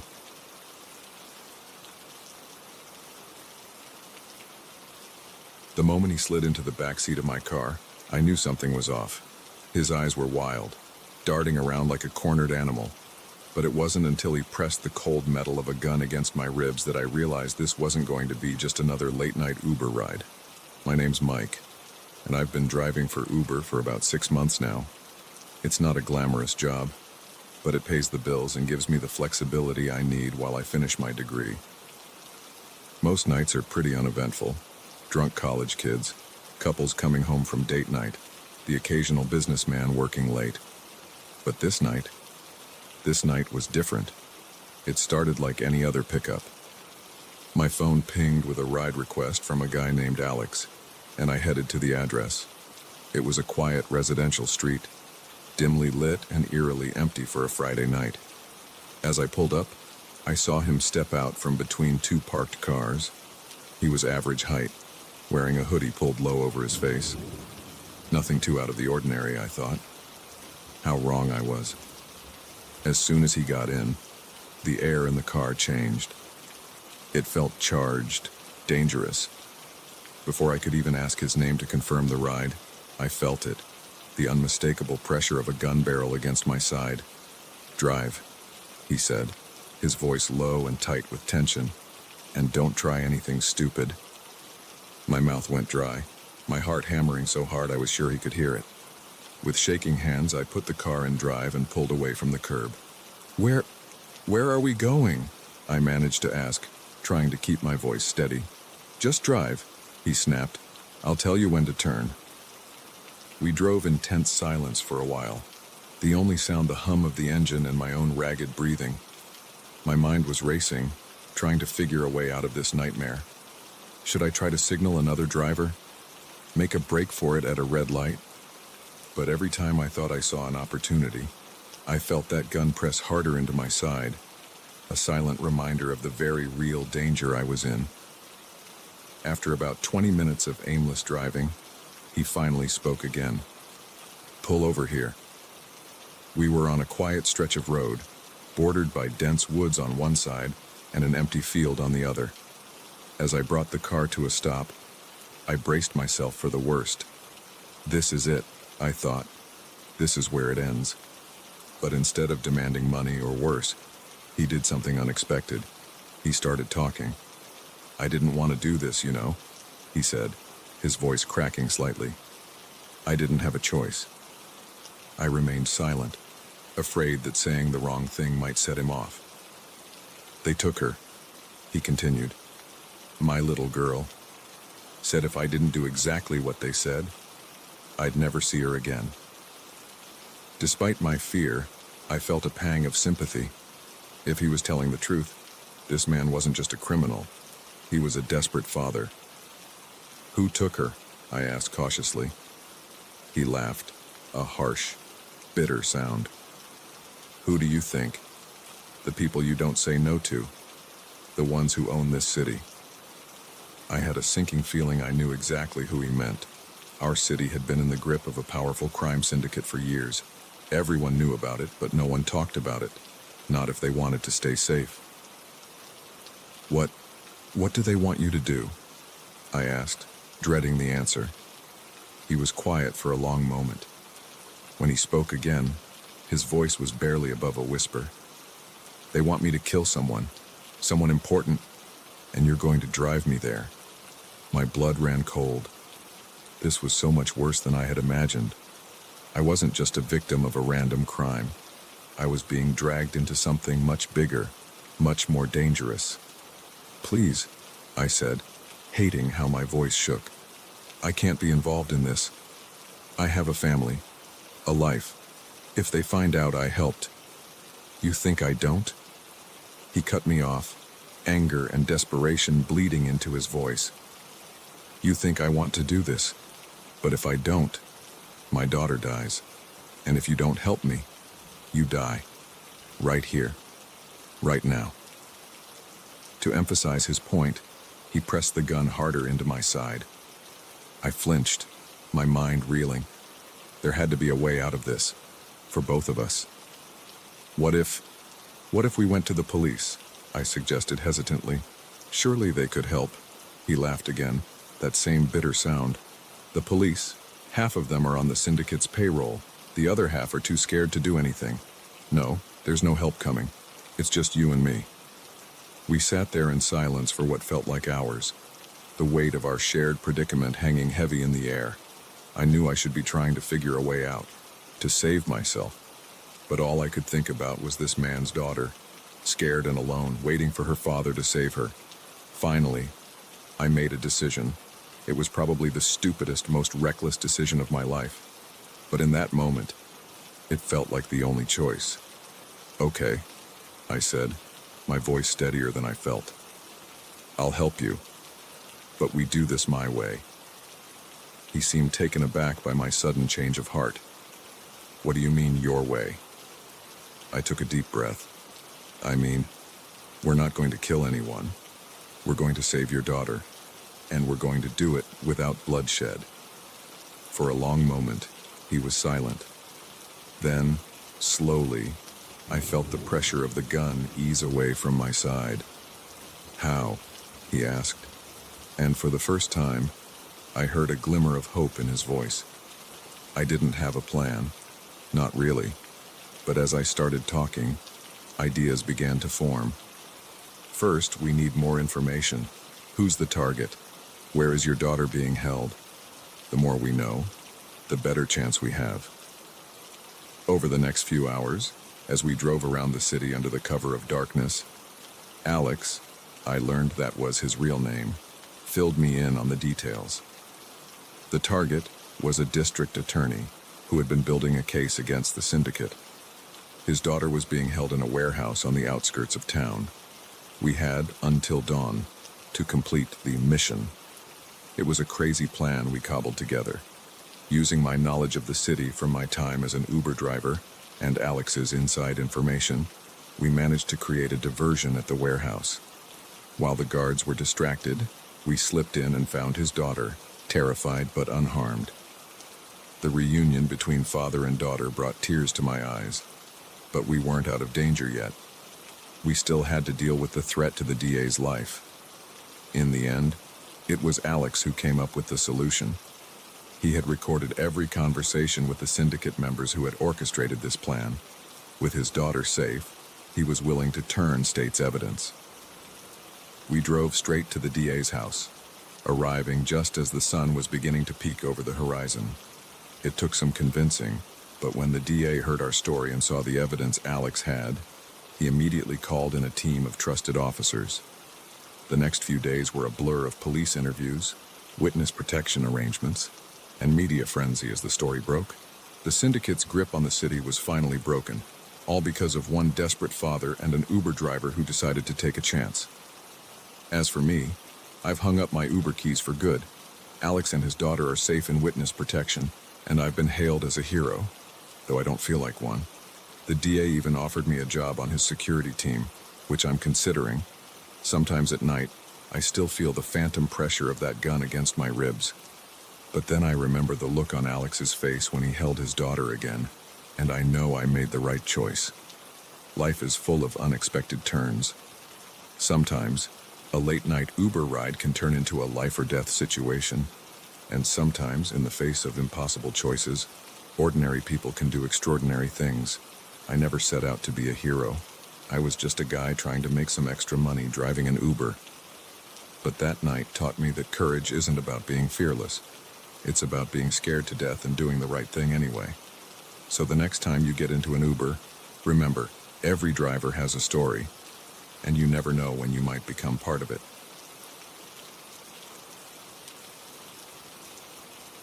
The first thing I noticed about Hollow Creek was the silence. No birds singing, no insects buzzing, not even the rustle of leaves in the breeze. It was as if nature itself was holding its breath, afraid to disturb the eerie calm. I should have turned back right then, but curiosity got the better of me, and I pressed on, unaware that I was walking into a nightmare from which I might never escape. My name's Sarah, and I'm an avid hiker. I've trekked through some of the most remote wilderness areas in the country, always seeking that next great adventure. When I heard whispers about a hidden community deep in the Appalachian Mountains, I couldn't resist the allure of exploring somewhere truly off the grid. The trail to Hollow Creek wasn't on any map. I'd pieced together directions from vague forum posts and cryptic warnings from locals who seemed reluctant to talk about the place. Those folks keep to themselves, they'd say, averting their eyes. Best leave them be. But their reticence only fueled my curiosity. What were they hiding? What secrets lay hidden in those misty mountains? The hike was grueling, the path barely visible at times as it wound through dense forest and steep ravines. By the time I caught my first glimpse of Hollow Creek, the sun was already dipping low on the horizon, painting the sky in hues of orange and pink. The village, if you could call it that, was a collection of ramshackle cabins clustered around a central clearing. Smoke rose from a few chimneys, but I saw no other signs of life. No cars, no power lines, nothing to suggest this place belonged to the 21st century. As I approached, the silence grew even more pronounced. My footsteps seemed unnaturally loud on the packed dirt path. I felt eyes on me, watching from behind curtained windows, but every time I looked, I saw nothing but shadows. "Hello?" I called out, my voice sounding small and insignificant in the vast stillness. "Is anyone there?" For a long moment, there was no response. Then, slowly, A door creaked open. An old woman emerged, her face a maze of wrinkles, her eyes sharp and wary. "You shouldn't be here, outsider," she said, her voice raspy with disuse. "This ain't a place for your kind." Before I could respond, more people began to appear. They emerged from houses, from behind trees, materializing like ghosts in the fading light.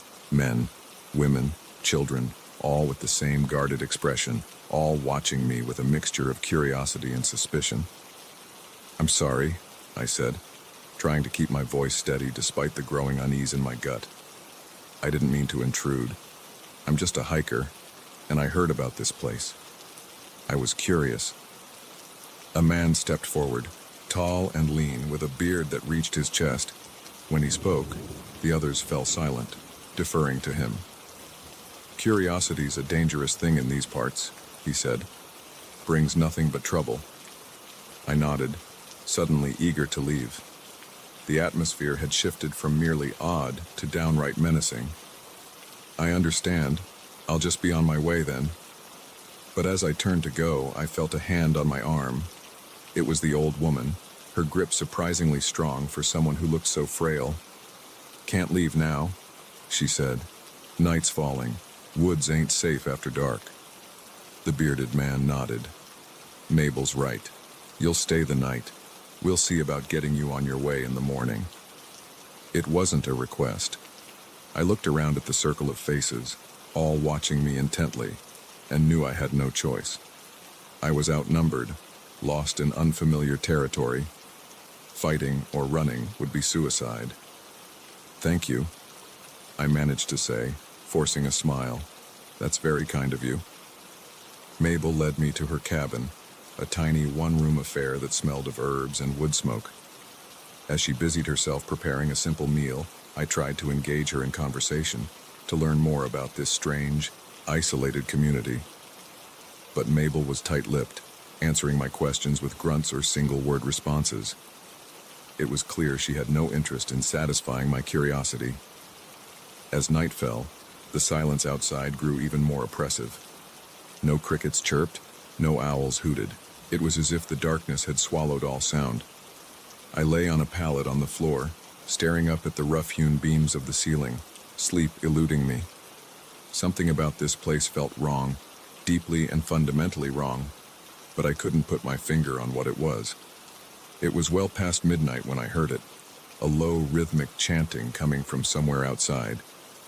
I crept to the window, peering out into the darkness. What I saw made my blood run cold. The entire community was gathered in the clearing, forming a circle around a large bonfire. They were swaying in unison, their voices rising and falling in a language I didn't recognize. And in the center of the circle, tied to a post, was a person. I squinted, trying to make out details in the flickering firelight. It was a man, I thought, though it was hard to be sure. He was struggling against his bonds, his mouth open in what I assumed was a scream, though I could hear nothing over the chanting. My heart was pounding so hard I was sure it would burst out of my chest. I had to get out of here, had to run, had to find help. But as I turned from the window, I found Mabel standing there, watching me with those sharp, knowing eyes. "Told you curiosity was dangerous," she said, her voice eerily calm. "Now you've gone and seen what you shouldn't have seen." I backed away, my mind racing. "What are you doing to that person? Who are you people?" Mabel smiled, and in that moment she didn't look frail at all. She looked ancient and terrible, a being from some primordial nightmare. "We're the keepers," she said, "have been for generations, keeping the old ways, keeping the balance." "What balance?" I asked, though I wasn't sure I wanted to know the answer. "Between this world and the other," Mabel replied. "The hungry world that lies just beyond the veil. It needs to be fed, you see, and we feed it." The implications of her words hit me like a physical blow. The missing hikers, the whispered warnings, the unnatural silence. It all made a horrible kind of sense. I lunged for the door, but Mabel was faster than she looked. Her hand shot out. fingers curling around my wrist with surprising strength. "Can't let you leave now," she said. "You're part of it. Part of the feeding." I fought, struggled, but it was useless. More hands grabbed me, strong hands belonging to the men I'd seen earlier. They dragged me out of the cabin, towards the bonfire and its terrible circle. The chanting grew louder as we approached, rising to a fever pitch. I saw the man tied to the post more clearly now. His eyes were wide with terror, pleading silently for help I couldn't give. They tied me to a second post, the rough rope biting into my skin. The bearded man approached, a cruel-looking knife in his hand. "Nothing personal," he said, almost gently. "It's just the way things have to be." As he raised the knife, the chanting reached a crescendo. And then, to my horror, the fire began to change. It grew, twisted, took on shapes that shouldn't be possible. I saw faces in the flames, hungry, inhuman faces. The veil, I realized with a jolt of terror, the veil between worlds was thinning, just as I thought all hope was lost. A sound cut through the night, a sound that didn't belong in this primal, ancient ritual. The whoop of a police siren. Chaos erupted. The chanters scattered, their circle broken. The fire collapsed in on itself, the otherworldly faces disappearing in a rush of sparks. In the confusion, I managed to work one hand free. I untied myself and the other captive, and we ran, stumbling through the dark woods, guided by the flashing lights of approaching vehicles. We emerged onto a road where several police cars and ambulances were parked. Apparently, my disappearance had been noticed, and a search party had been organized. As I sat in the back of an ambulance, wrapped in a shock blanket, I tried to explain what I'd seen. But even as the words left my mouth, I knew how insane it all sounded. The police exchanged skeptical glances, clearly not believing a word. They searched Hollow Creek, of course, but they found nothing. No evidence of a ritual, no bonfire, no captives. The cabins were empty, abandoned, as if they hadn't been lived in for years. To this day, I don't know if what I experienced was real, or some sort of shared hallucination brought on by fear and isolation. But sometimes, when I'm hiking and the woods grow quiet, I remember Hollow Creek. I remember the chanting, the fire, the hungry faces in the flames. And I run, leaving curiosity behind, knowing that some secrets are better left undiscovered. The day I found the blood-stained journal in Mark's desk drawer, I knew my coworker was hiding something sinister, but I never imagined it would lead me down a rabbit hole of obsession, stalking, and a fight for my own survival. I'd been working at Pinnacle Marketing for about 6 months when Mark joined our team. At first, he seemed like any other new hire. A bit quiet, maybe, but friendly enough. We'd chat by the coffee machine, exchange small talk about weekend plans. Normal stuff.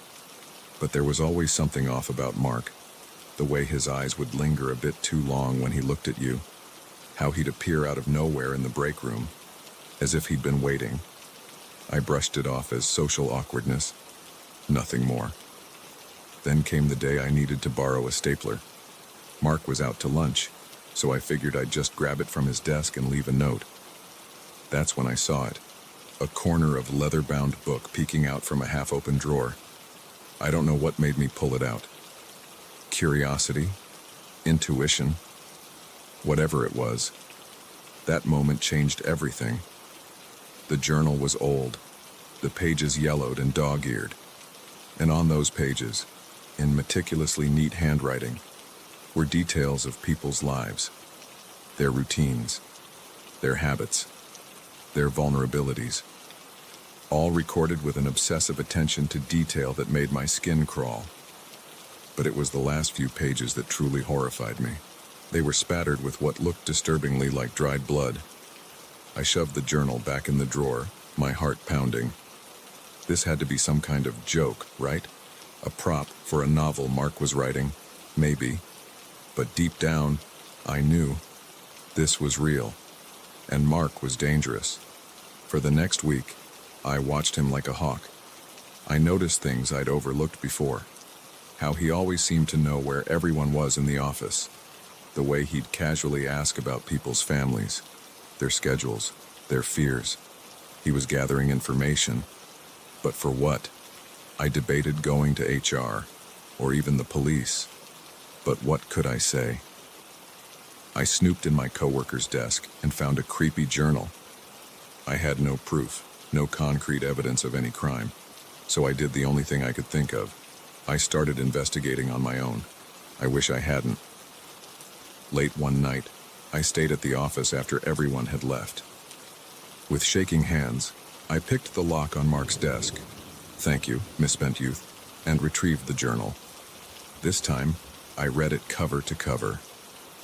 What I found chilled me to my core. The journal wasn't just about our coworkers. It contained entries dating back years, detailing the lives of dozens of people. Some entries ended abruptly, with a single red line drawn through the name, and then I saw my name. The last entry.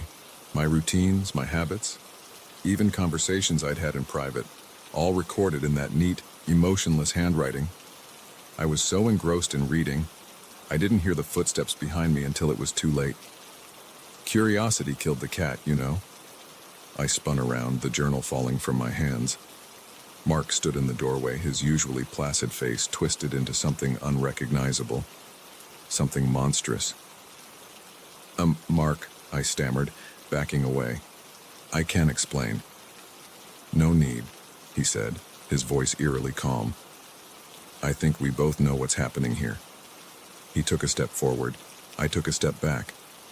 You know, he continued, I had such plans for you. You were going to be my masterpiece.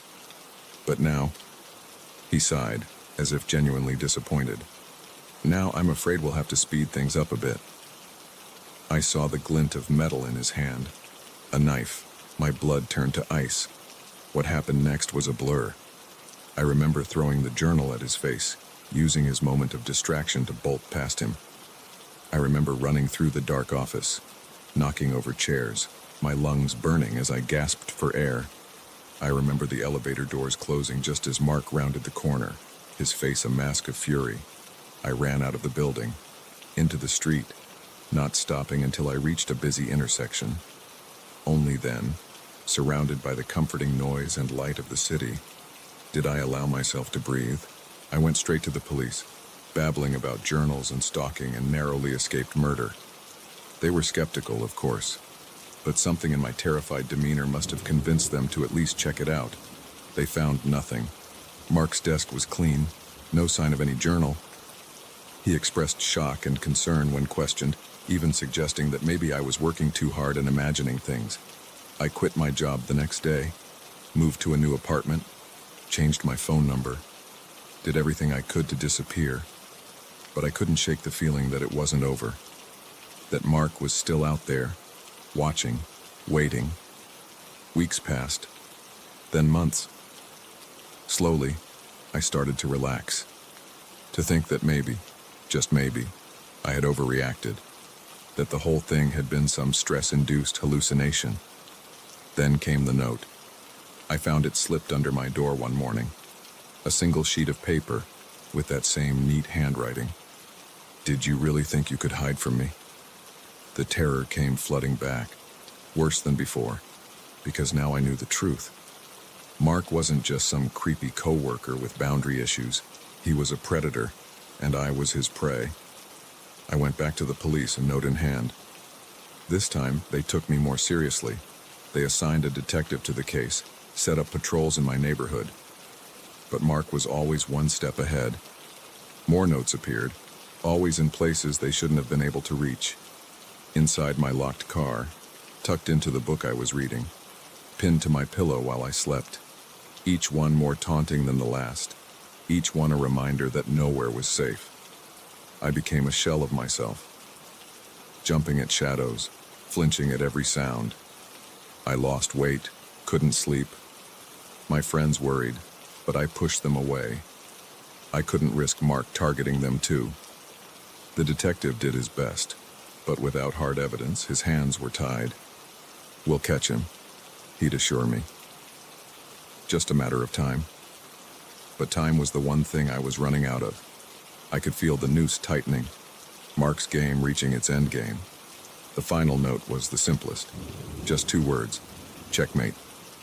I found it on my nightstand, along with a single red rose. The implications were clear. He had been in my bedroom while I slept. The last illusion of safety shattered. That night, I made a decision. I was done being the victim, done jumping at shadows. If this was a game to mark, fine, I'd play, but I'd play to win. I set a trap, leaked information about a weekend trip through the grapevine at my old office, made a show of packing my car, even driving out of town.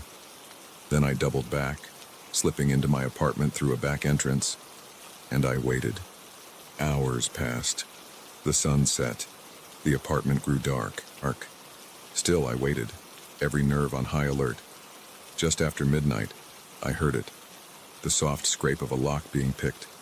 The creak of my front door opening. Footsteps, slow and deliberate, moving through my living room. Coming closer. My bedroom door opened. A figure stood silhouetted in the doorway.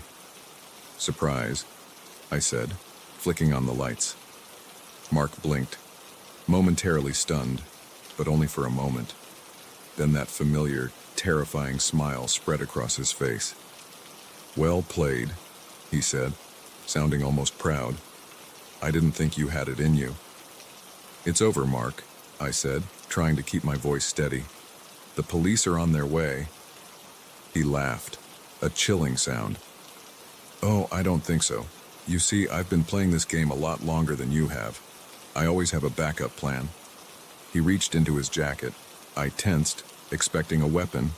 Instead, he pulled out a small remote. "One push," he said, "and this entire building goes up in flames.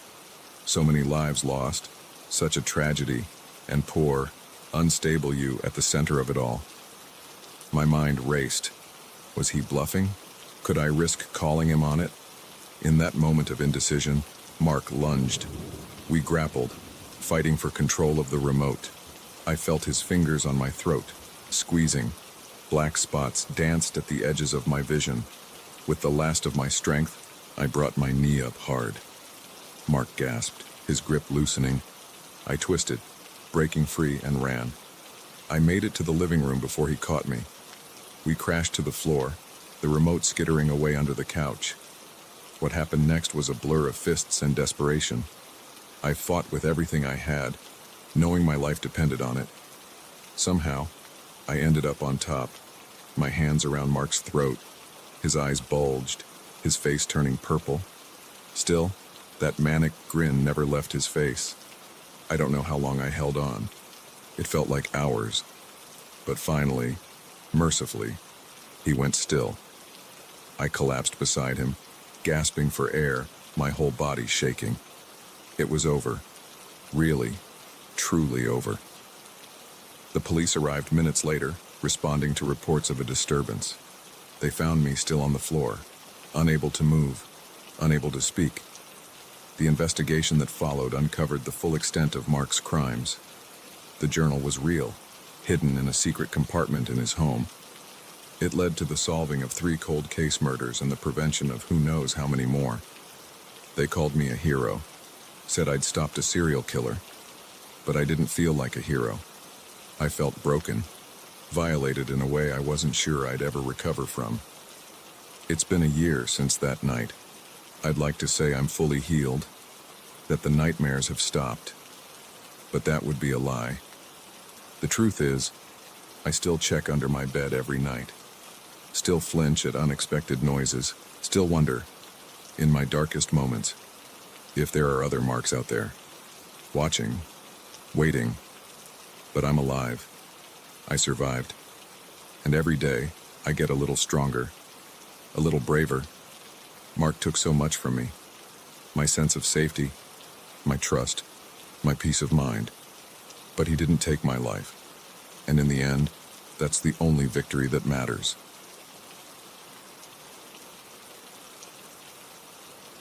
The first time I heard the footsteps echoing through the empty office building, I told myself it was just my imagination. By the third time, I knew I wasn't alone. What I didn't know was that my night shift was about to become a terrifying game of cat and mouse, where I was the mouse. My name's Alex, and I've been working as a night janitor at Horizon Tower for about 6 months now. It's not the most glamorous job, but it pays the bills and gives me time to work on my writing during the quiet hours. At least, that's what I told myself when I took the job. Horizon Tower is one of those gleaming skyscrapers that dominate the city skyline. During the day, it's a hive of activity, suits rushing to and fro, the constant hum of computers and phones. But at night, it's a different world entirely. My shift starts at 10 p.m., just as the last of the workaholics are trudging out, bleary-eyed and caffeine-deprived. I always give them a nod as I wheel in my cleaning cart, but most of them look right through me. I'm part of the invisible workforce that keeps their world running smoothly. That night started like any other. I made my rounds, floor by floor, emptying trash cans, wiping down surfaces, vacuuming carpets. The monotony of the work usually lets my mind wander, plotting out stories or daydreaming about the day I'll quit this job and become a full-time writer. But something felt off from the moment I stepped into the building. The air felt heavy, charged somehow, like the atmosphere before a thunderstorm. I shrugged it off, chalking it up to the changing weather outside. It was around 1 a.m. when I heard it for the first time. I was on the 37th floor, head down as I mopped the hallway outside the executive offices. The sound echoed through the empty space, footsteps, clear as day, coming from somewhere above me. I froze, mop suspended mid-swipe. It wasn't unusual for there to be a few people working late, but this late, and I hadn't seen anyone when I did my first sweep of the upper floors. "Hello?"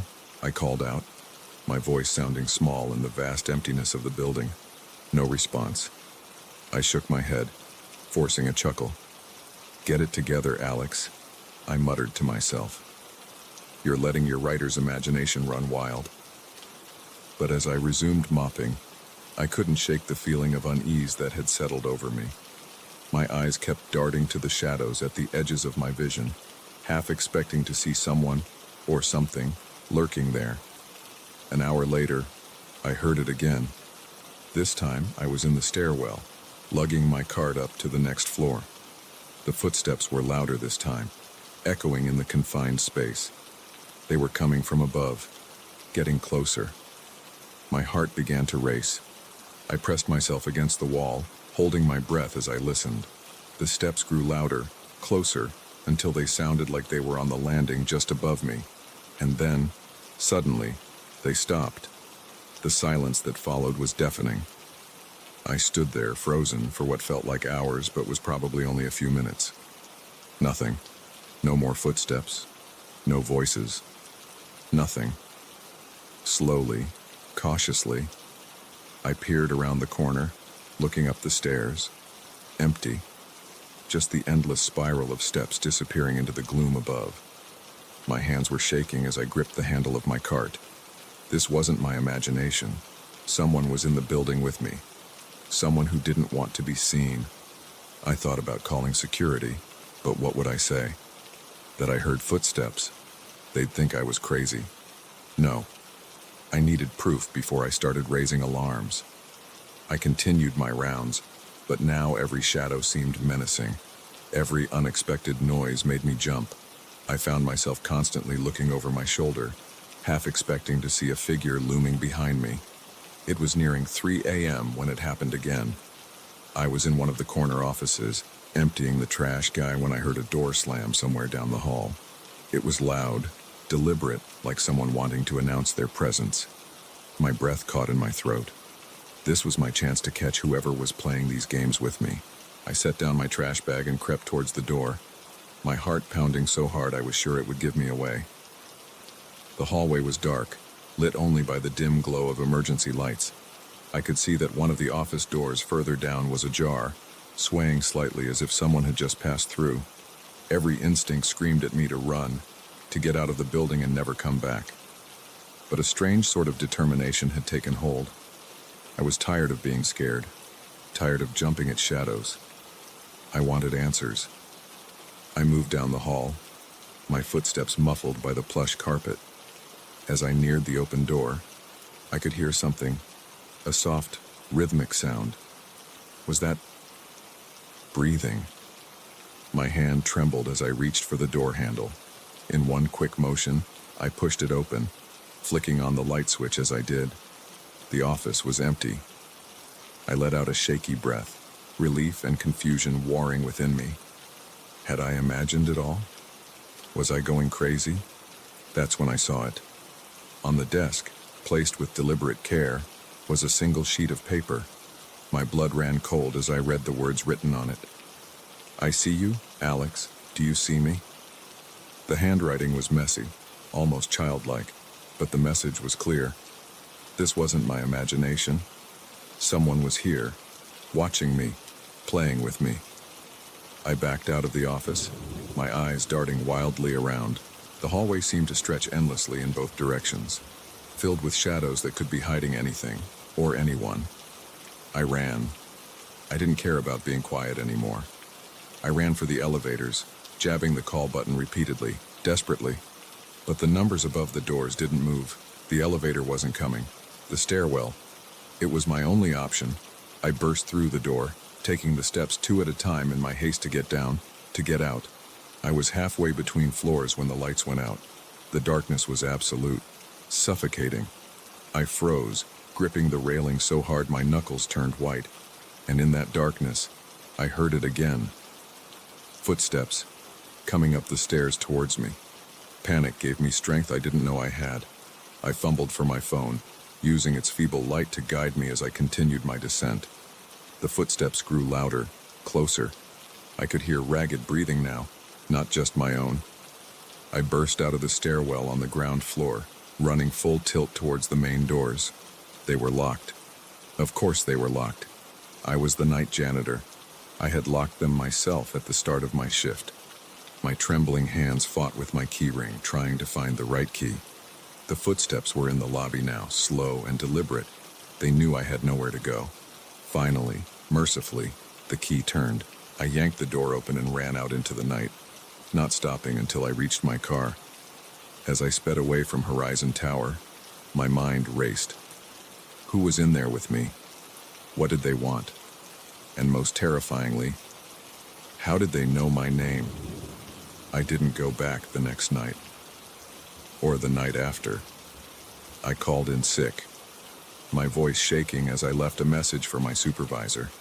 When I finally worked up the courage to return a week later, everything seemed normal. No one mentioned anything unusual. The security logs showed no unauthorized entries.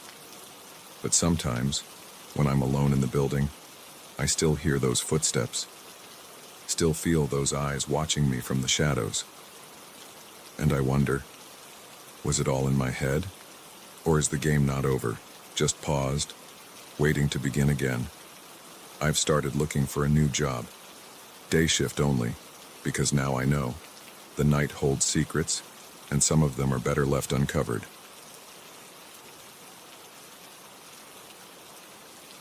The GPS said to turn right, but as my car rounded the bend, I knew something was terribly wrong. The quaint town that appeared before me wasn't on any map, and the vacant stares of its residents sent chills down my spine. Little did I know, I had just driven into a nightmare from which there might be no escape. My name's Jamie, and I'm a traveling salesperson for a pharmaceutical company. I've been on the road for years, crisscrossing the country, visiting small towns and big cities alike. I thought I'd seen it all, but nothing could have prepared me for what I encountered in the town of Millhaven. It was supposed to be a routine trip. I was cutting through the back roads of rural Pennsylvania, trying to shave some time off my journey to my next sales pitch. The sun was setting, painting the sky in brilliant shades of orange and pink, when my GPS chirped, instructing me to take the next right. The road it led me down was narrow and winding, barely wide enough for my sedan. Thick forests pressed in on both sides, their shadows growing longer and more ominous as daylight faded. I was just starting to wonder if I should turn back when the trees suddenly gave way to open space. And there it was, Millhaven. At first glance, it looked like a picture-perfect small town, the kind you see on postcards or in old movies. White picket fences, neatly trimmed lawns, a quaint main street lined with mom-and-pop shops. But something felt off. Maybe it was the way the streetlights flickered to life all at once as I drove in, as if the town had been waiting for me. Or maybe it was the people. They were out and about, but their movement seemed stiff, almost mechanical. And their eyes, God, their eyes. They all turned to stare at me as I passed, vacant and glassy, like dolls' eyes. I suppressed a shudder, telling myself I was just tired from the long drive. I'd find a motel, get some rest, and be on my way in the morning. I pulled up to the only motel in town, a shabby two-story affair with a flickering neon sign. The clerk at the front desk smiled at me as I walked in, but the expression didn't reach his eyes. Those remained flat, lifeless. "Welcome to Millhaven," he said, his voice as empty as his gaze. "How long will you be staying with us?" "Just for the night," I replied, unable to shake the growing sense of unease. "I'll be heading out first thing in the morning." The clerk's smile widened, showing too many teeth. "Oh, I wouldn't be too sure about that. Folks tend to linger in Millhaven." I laughed nervously, chalking his odd behavior up to small-town eccentricity. I took my key and headed to my room, trying to ignore the way every person I passed on the way stared at me with those unsettling, vacant eyes. The room was basic but clean. I set my alarm for early and tried to sleep, but rest wouldn't come. The silence was oppressive, broken only by the occasional sound of footsteps in the hallway outside my door. Each time, they would pause outside my room for a long moment before moving on. When my alarm finally went off, I was already awake, having given up on sleep hours ago. I packed quickly, eager to put this strange town in my rearview mirror. But as I stepped outside, my heart sank. A thick, impenetrable fog had rolled in overnight. I could barely see the hood of my car, let alone the road out of town. "Nasty weather we're having," came a voice from behind me, making me jump. It was the clerk from last night, still wearing that too wide smile. "Looks like you might be staying another night after all." I mumbled something non-committal and got in my car. Fog or no fog, I was getting out of here. I turned the key in the ignition, but nothing happened. The engine was dead. Panic started to set in as I popped the hood, though I knew next to nothing about cars. As I stared helplessly at the engine, I felt a presence behind me. Turning, I saw a group of townspeople had gathered, all wearing the same blank expression, all staring at me with those lifeless eyes. "Car trouble?" one of them asked, his tone making it clear he already knew the answer. "Don't worry. We'll take good care of you here in Millhaven." I backed away, my heart racing. "Thanks, but I'll just call a tow truck. I really need to get going." I pulled out my phone, but there was no signal. Of course there wasn't. The crowd started to move closer, their movements oddly synchronized. Now, another voice said, soothing but with an undercurrent of menace. "There's no need to leave. We have everything you need right here in Millhaven." I ran. I didn't know where I was going in this fog-shrouded town, but I knew I had to get away from these people.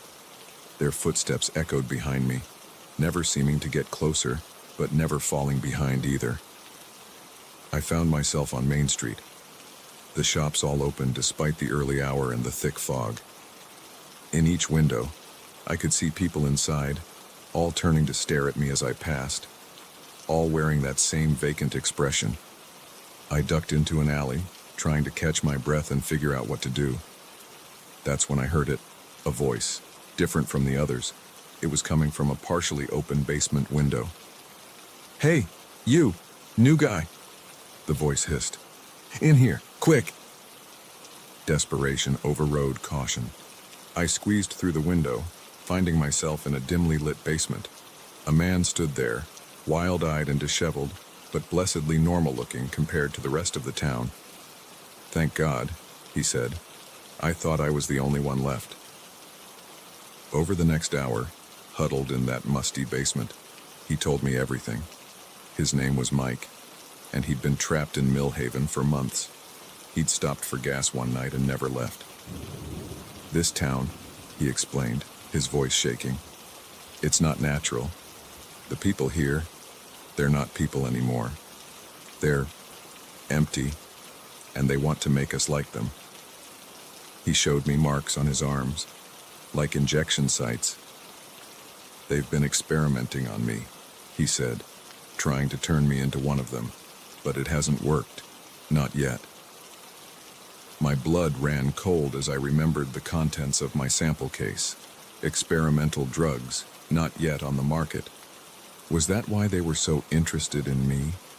Mike's theory was that the town itself was some kind of trap, luring in unsuspecting travelers and changing them. But he'd found a way out. A tunnel leading beyond the town limits. "We have to go now," he urged, "before they find us, before they make us like them." We crept through the fog-filled streets, every shadow seeming to hide one of the vacant-eyed townspeople. Finally, we reached the entrance to the tunnel, a rusty door set into the side of a hill at the edge of town. As Mike pulled the door open, we heard shouts behind us. They'd found us. "Go!" Mike yelled, pushing me towards the tunnel. "I'll hold them off." I hesitated, not wanting to leave him behind, but the look in his eyes was clear. This was his chance to finally do something, to save someone else from the fate he'd been fighting against for so long. With a heavy heart, I plunged into the darkness of the tunnel. Behind me, I could hear sounds of a struggle, then silence. I ran until my lungs burned, the beam of my phone's flashlight barely penetrating the gloom ahead. Just when I thought I couldn't go on, I saw light. Real, natural light. I emerged from the tunnel into a sunlit forest, miles from where I'd entered Millhaven. My car was there, keys in the ignition, running smoothly as if nothing had ever been wrong with it. As I sped away, my hands shaking on the steering wheel, I couldn't help but glance in the rearview mirror. For just a moment, I thought I saw a figure standing at the mouth of the tunnel. A figure with vacant, glassy eyes. I never reported what happened in Millhaven. Who would believe me? Sometimes I wonder if it was all a stress-induced hallucination. But then I'll catch a glimpse of a vacant-eyed stranger in a crowd. Or I'll wake up in the middle of the night, certain I can hear distant footsteps approaching my door. And I know, deep down, that Millhaven is still out there, waiting, watching, ready to welcome its next visitor with open arms and empty eyes. I don't take shortcuts anymore. I stick to the main roads, the well-traveled paths, because now I know, sometimes the road less traveled leads to places you can never truly leave.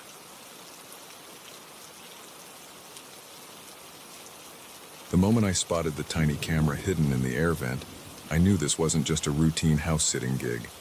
My friend's home had become a surveillance nightmare, and I was trapped in the middle of it. I never should have agreed to house-sit for Jake. We'd been friends since college, but we drifted apart over the years. When he called out of the blue, asking if I could watch his place for a week while he was on a business trip, I hesitated. But the promise of a quiet week in a luxurious house, away from my cramped apartment, was too tempting to resist. The house was everything Jake had described, a sprawling, modern mansion on the outskirts of the city. Floor-to-ceiling windows offered breathtaking views of the surrounding forest. The kitchen was a chef's dream, and the entertainment system in the living room was state-of-the-art. For the first day, I was in heaven. I cooked elaborate meals in the gourmet kitchen, lounged by the infinity pool, and binge-watched shows on the massive TV. It was the perfect vacation. But on the second day, things started to feel off. It began with small things. I could have sworn I left a book on the coffee table, but when I came back from a swim, it was neatly placed back on the shelf. The thermostat kept changing, even though I never touched it. At first, I brushed it off as my imagination or forgetfulness. Then I noticed the sounds. Tiny, almost imperceptible clicks and whirs that seemed to follow me from room to room. I told myself it was just the house settling, or the high-tech appliances doing their thing. But the feeling of being watched grew stronger with each passing hour. I'd catch movements in my peripheral vision, only to turn and find nothing there. The hairs on the back of my neck stood up every time I entered a new room. On the third night, unable to shake my unease, I decided to do a thorough inspection of the house. That's when I found the first camera, tucked away in the vent above the guest room bed. My blood ran cold as I realized it had a perfect view of where I'd been sleeping. Heart pounding, I began searching in earnest. They were everywhere. Tiny, sophisticated cameras hidden in light fixtures, behind picture frames, even in the shower head. The realization hit me like a punch to the gut. Every move I'd made since arriving had been recorded. But why? Was Jake some kind of perverted voyeur? Or was something even more sinister going on? I tried to call Jake, but it went straight to voicemail. Same with texts and emails. It was like he'd vanished off the face of the earth. Panic set in as I considered my options.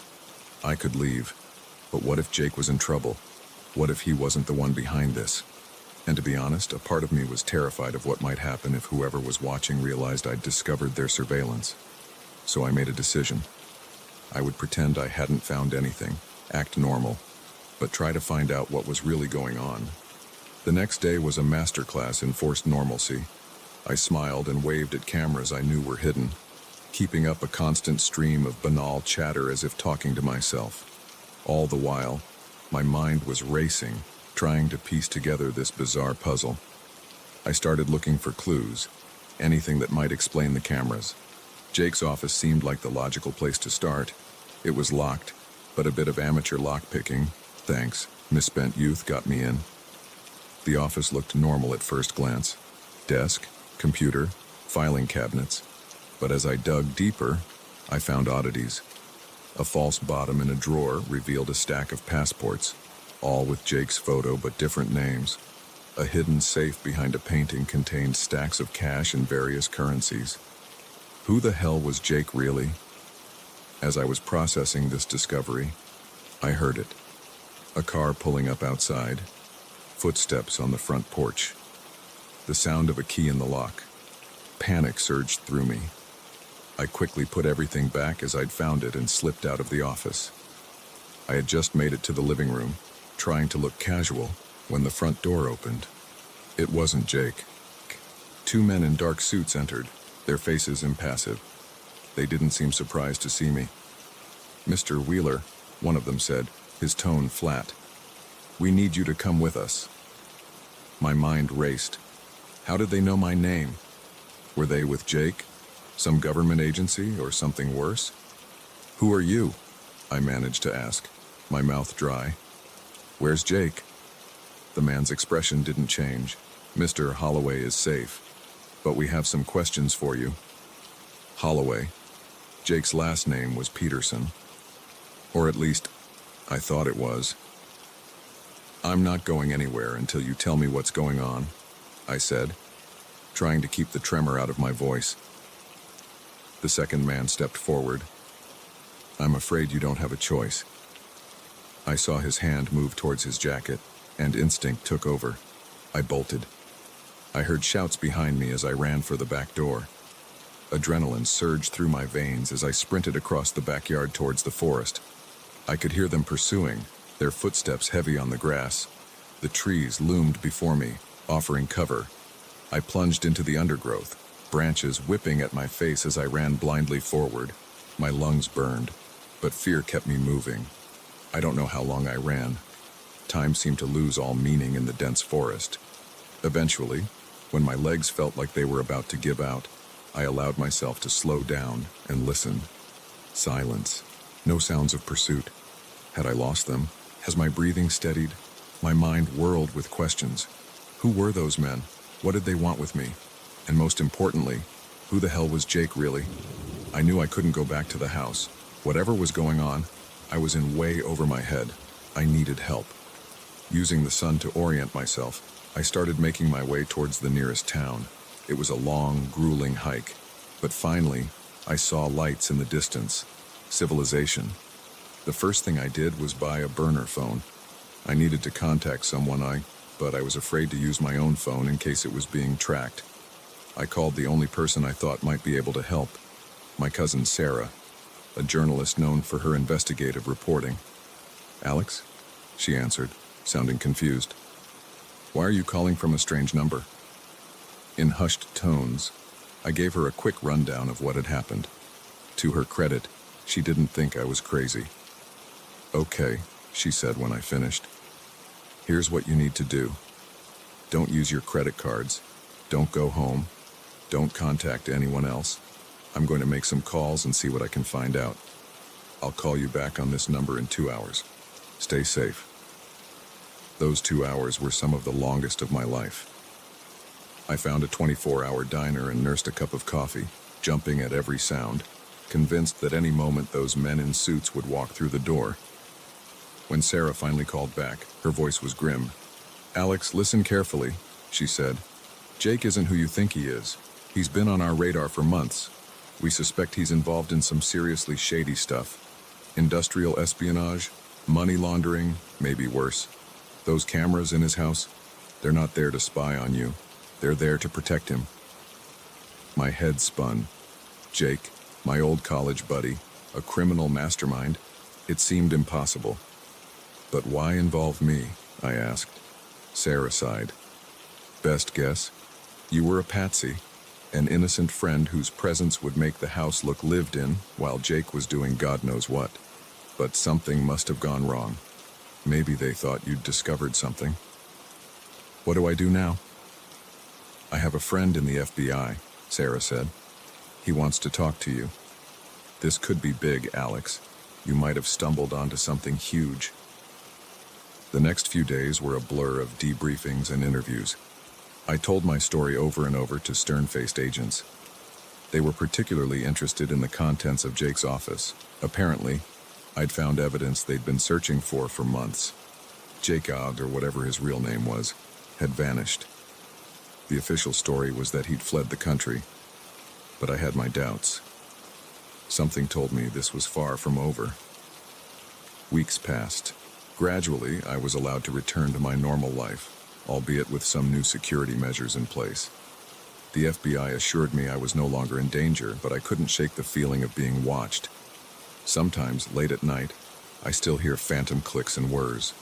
I find myself checking for hidden cameras in my own apartment. Paranoia, the agents tell me. A normal response to trauma, they say. But I know the truth now. I know that there are secrets hidden behind the most ordinary facades, that people aren't always who they seem to be, and that sometimes the most dangerous thing you can do is trust a friend. I don't house sit anymore, and I always check the vents.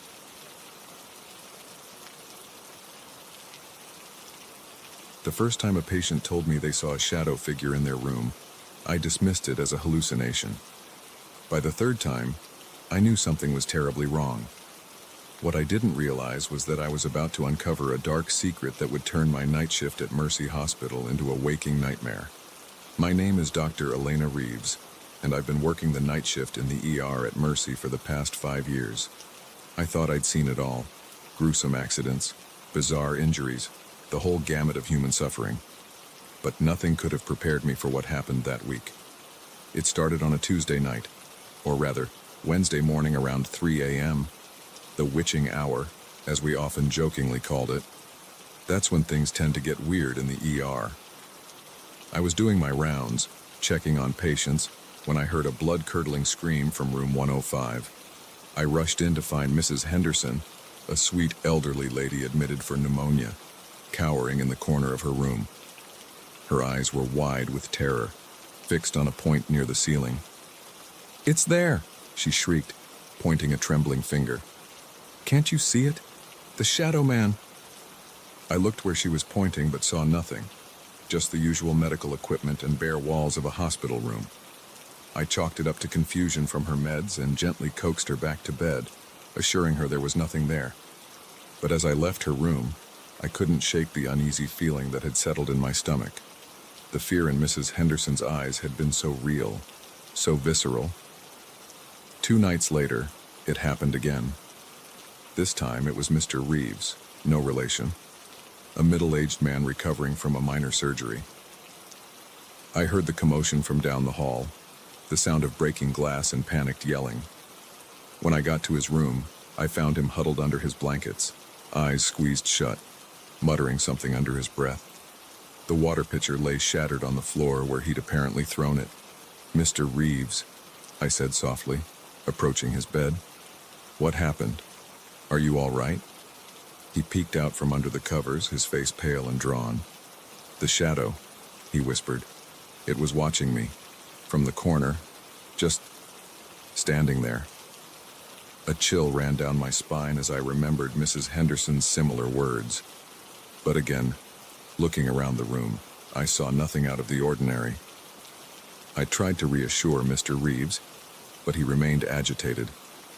I ended up having to give him a mild sedative to help him calm down. As I updated his chart, my mind was racing. 2 patients, 2 similar stories. It could be a coincidence, I told myself. Maybe there was a logical explanation, a trick of the light, perhaps, or some shared hospital folklore spreading among the patients. But deep down, I knew something wasn't right. The 3rd incident was what finally convinced me that this was more than just confused patients or overactive imaginations. It happened in the pediatric ward, which always made things worse. Little Sammy, only 8 years old, had been admitted with a nasty case of appendicitis. He was recovering well, but that night, his terrified screams echoed through the ward. By the time I reached his room, 2 nurses were already there, trying to calm him down. Sammy was pressed against the headboard of his bed, pointing at the far wall with a shaking hand. "The shadow man," he sobbed. "He tried to touch me." As the nurses attempted to soothe Sammy, I found myself staring at the spot he had pointed to. For just a moment, I thought I saw something, a flicker of movement, a deeper patch of darkness. But when I blinked, it was gone. That was the turning point. I couldn't ignore it anymore. Something was happening in Mercy Hospital, something that defied rational explanation. I started digging. At first, I kept it quiet, not wanting to alarm my colleagues or, God forbid, the hospital administration. I pored over patient records, looking for similar incidents. To my shock, I found dozens of cases over the past few years, all dismissed as hallucinations or night terrors. But as I dug deeper, a pattern emerged. The sightings were more frequent in certain parts of the hospital, the oldest wings, specifically, and they seemed to cluster around certain dates. It was during this research that I stumbled upon the history of Mercy Hospital. It hadn't always been a place of healing. Back in the early 1900s, the building had housed a mental asylum. The records from that time were spotty, but what I found chilled me to the bone. Reports of unethical experiments, patients dying under mysterious circumstances, and whispers of a doctor who had taken his treatments too far, delving into the occult in his quest to cure mental illness. The doctor's name had been struck from most records, but I managed to find it in an old newspaper clipping. Dr. Elias Blackwood. The article detailed his suicide following a scandal at the asylum. He had hanged himself in his office, which, I realized with growing horror, was now room 105, Mrs. Henderson's room. As I connected the dots, the shadows in the corners of my office seemed to deepen. Was it possible? Could the malevolent spirit of Dr. Blackwood still be haunting the hospital, terrorizing patients? I knew how it sounded. If someone had suggested this to me a week ago, I would have laughed it off. But after what I'd seen, what I'd heard from the patients, I couldn't dismiss it so easily. I decided to do something that went against every scientific principle I held dear. I was going to spend the night in room 105. I told the charge nurse I was doing a sleep study, not wanting to reveal my true intentions. As night fell and the hospital quieted, I settled into the chair in the corner of the room, determined to stay awake and alert. Hours passed. The steady beep of monitors and the distant squeak of nurses on shoes on linoleum were the only sounds. My eyelids grew heavy, but I forced myself to stay awake. It was nearing 3 a.m. when it happened. The temperature in the room plummeted. My breath fogged in front of me, and I could see goosebumps rising on my arms. And then, in the corner opposite me, the shadows began to move. They coalesced, taking shape. A tall, gaunt figure emerged from the darkness. It wore an old-fashioned doctor's coat, stained and tattered. But where its face should have been, there was only a swirling void of deeper blackness. I wanted to scream, to run, but I was paralyzed with fear. The figure turned towards me, and though it had no eyes, I could feel its gaze boring into me. It spoke, its voice a rasping whisper that seemed to come from everywhere and nowhere at once. "Another doctor," it said. "Come to judge my work." I found my voice, though it came out as barely more than a squeak. "Who? What are you?" The shadow figure laughed, a sound like dry leaves scraping against concrete. "I am the cure," it said. "The final treatment for all of humanity's ills." It began to move towards me, tendrils of darkness reaching out. "Perhaps you'd like to volunteer for my latest experiment, Doctor?" In that moment, survival instinct overcame fear. I leapt from the chair, fumbling for the light switch. As fluorescent light flooded the room, the shadow figure dissipated with an unearthly shriek. I didn't stop running until I reached the ER, gasping for breath. The startled looks from my colleagues barely registered. I knew what I had to do. The next few weeks were a whirlwind. I brought in paranormal investigators, much to the chagrin of the hospital administration. But when they captured actual evidence, EVPs of that terrible rasping voice, objects moving on their own, even the most skeptical had to take notice.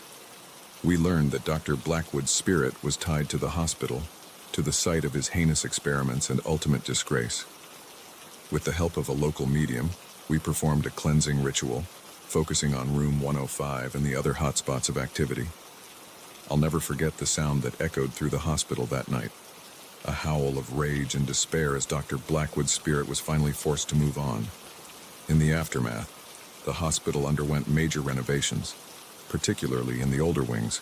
The administration spun it as modernization, but those of us who knew the truth understood its real purpose. The shadow sightings stopped. Patients reported feeling more at peace, recovering faster. It was as if a dark cloud had been lifted from Mercy Hospital. As for me, I still work the night shift. But now, when a patient tells me they've seen something strange, I listen, really listen, because I know that sometimes the things we dismiss as impossible are all too real. And in the quiet hours of the night, when the shadows grow long, I still sometimes feel a chill down my spine, a reminder that the barrier between our world and what lies beyond is thinner than we'd like to believe. The moment I stepped into that farmhouse, I knew something was terribly wrong. The family's smiles were too wide, their hospitality too eager. But by the time I realized the true horror of my situation, it was already too late to run. It all started with a blown tire on a lonely stretch of country road. I was on my way to a business conference, taking the scenic route to clear my head before 2 days of presentations and networking. The sun was setting, painting the sky in brilliant oranges and pinks. When I heard the telltale flap, flap, flap of a flat, I pulled over, cursing my luck. My phone showed no signal, of course, and I realized with a sinking feeling that I hadn't seen another car for miles. As I stood there wondering what to do, I saw a light in the distance. A farmhouse, set back from the road. Relief washed over me. Surely they'd have a phone I could use, or at least point me in the direction of the nearest town. I started walking, the gravel crunching under my feet, the cooling air raising goosebumps on my arms. As I got closer, I could make out more details. The house was old, paint peeling in places, but well maintained. Flower boxes hung from the windows, bursting with colorful blooms. It looked like something out of a Norman Rockwell painting. I knocked on the door, rehearsing my plea for help in my head. After a moment, it swung open, revealing a middle-aged woman with a kind face and flour-dusted hands. "Well, hello there," she said, her voice warm and welcoming. "What brings you out this way?" I explained my situation, and her face lit up with sympathy. "Oh, you poor thing. Come in, come in. We can't have you standing out in the cold." Before I knew it, I was ushered into a cozy kitchen that smelled of freshly baked bread and cinnamon. The woman, Martha, she introduced herself, sat me down at the table and bustled about, fixing me a cup of tea. "Frank," she called out, "we have a visitor." A tall, broad-shouldered man appeared in the doorway, wiping his hands on a rag. His smile matched Martha's in its warmth. "Well, ain't that something? Welcome, stranger. What seems to be the trouble?" I explained again about my car, feeling a bit overwhelmed by their enthusiasm. Frank nodded sagely. "That's a real shame, but don't you worry, we'll get you sorted out. Can't do much tonight, but first thing in the morning, I'll drive you into town. The boys at the garage there will fix you right up." "Oh, but you must stay for dinner," Martha chimed in. "I've made more than enough, and it's nearly ready." I tried to demur, not wanting to impose, but they were insistent, and if I'm being honest, the thought of a home-cooked meal was far more appealing than the protein bars I had stashed in my car. As Martha set the table, more family members appeared.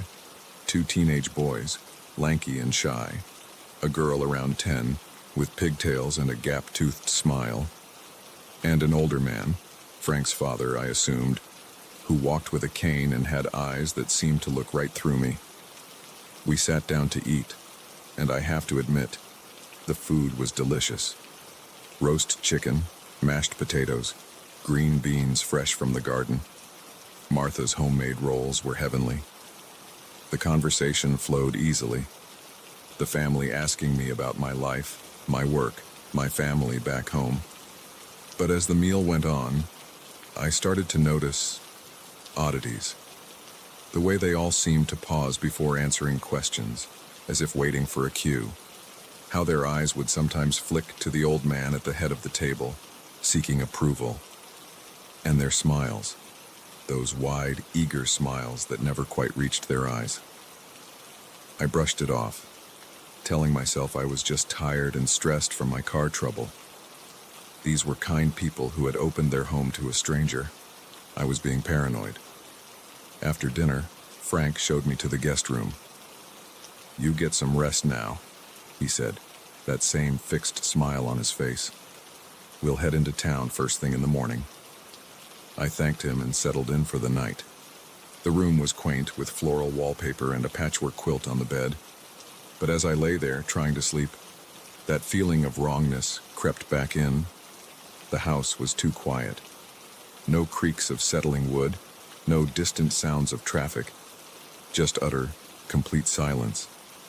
I must have dozed off eventually, because the next thing I knew, I was waking up to a sound, a soft shuffling outside my door.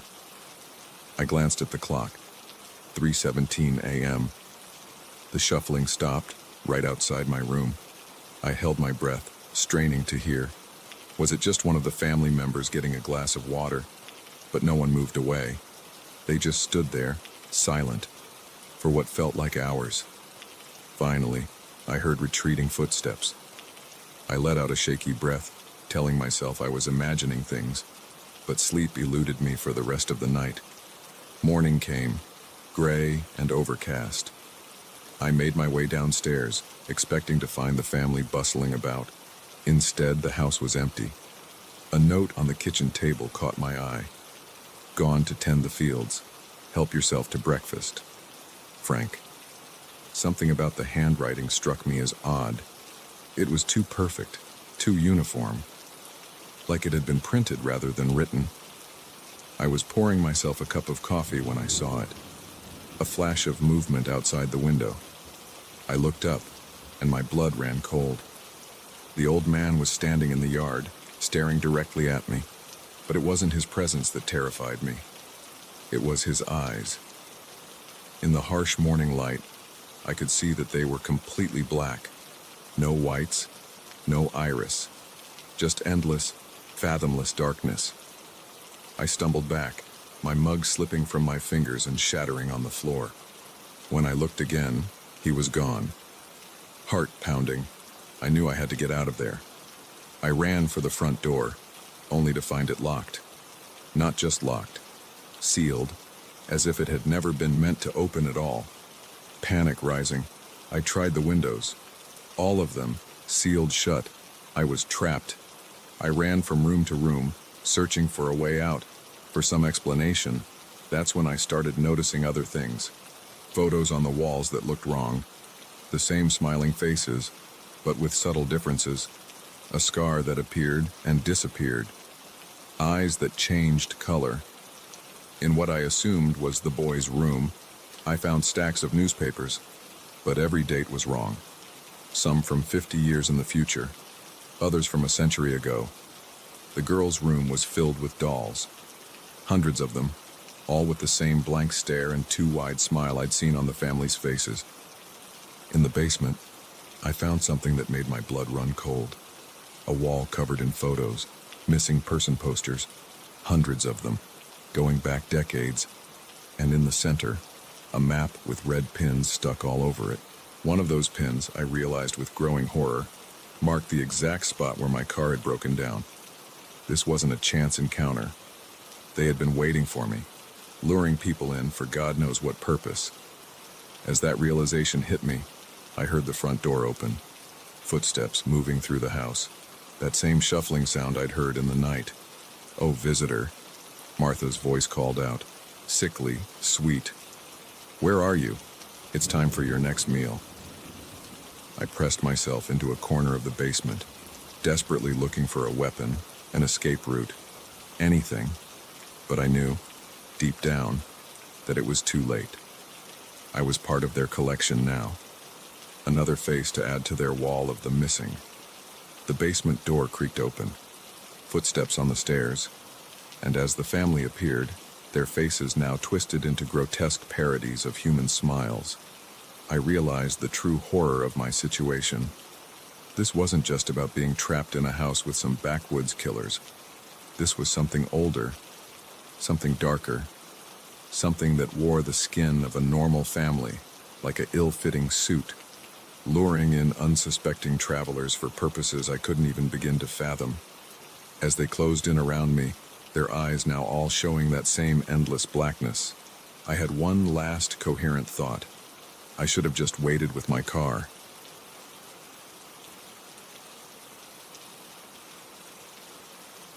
The first time I heard the strange noises coming from Unit 217, I dismissed it as the usual creaks and groans of an old storage facility.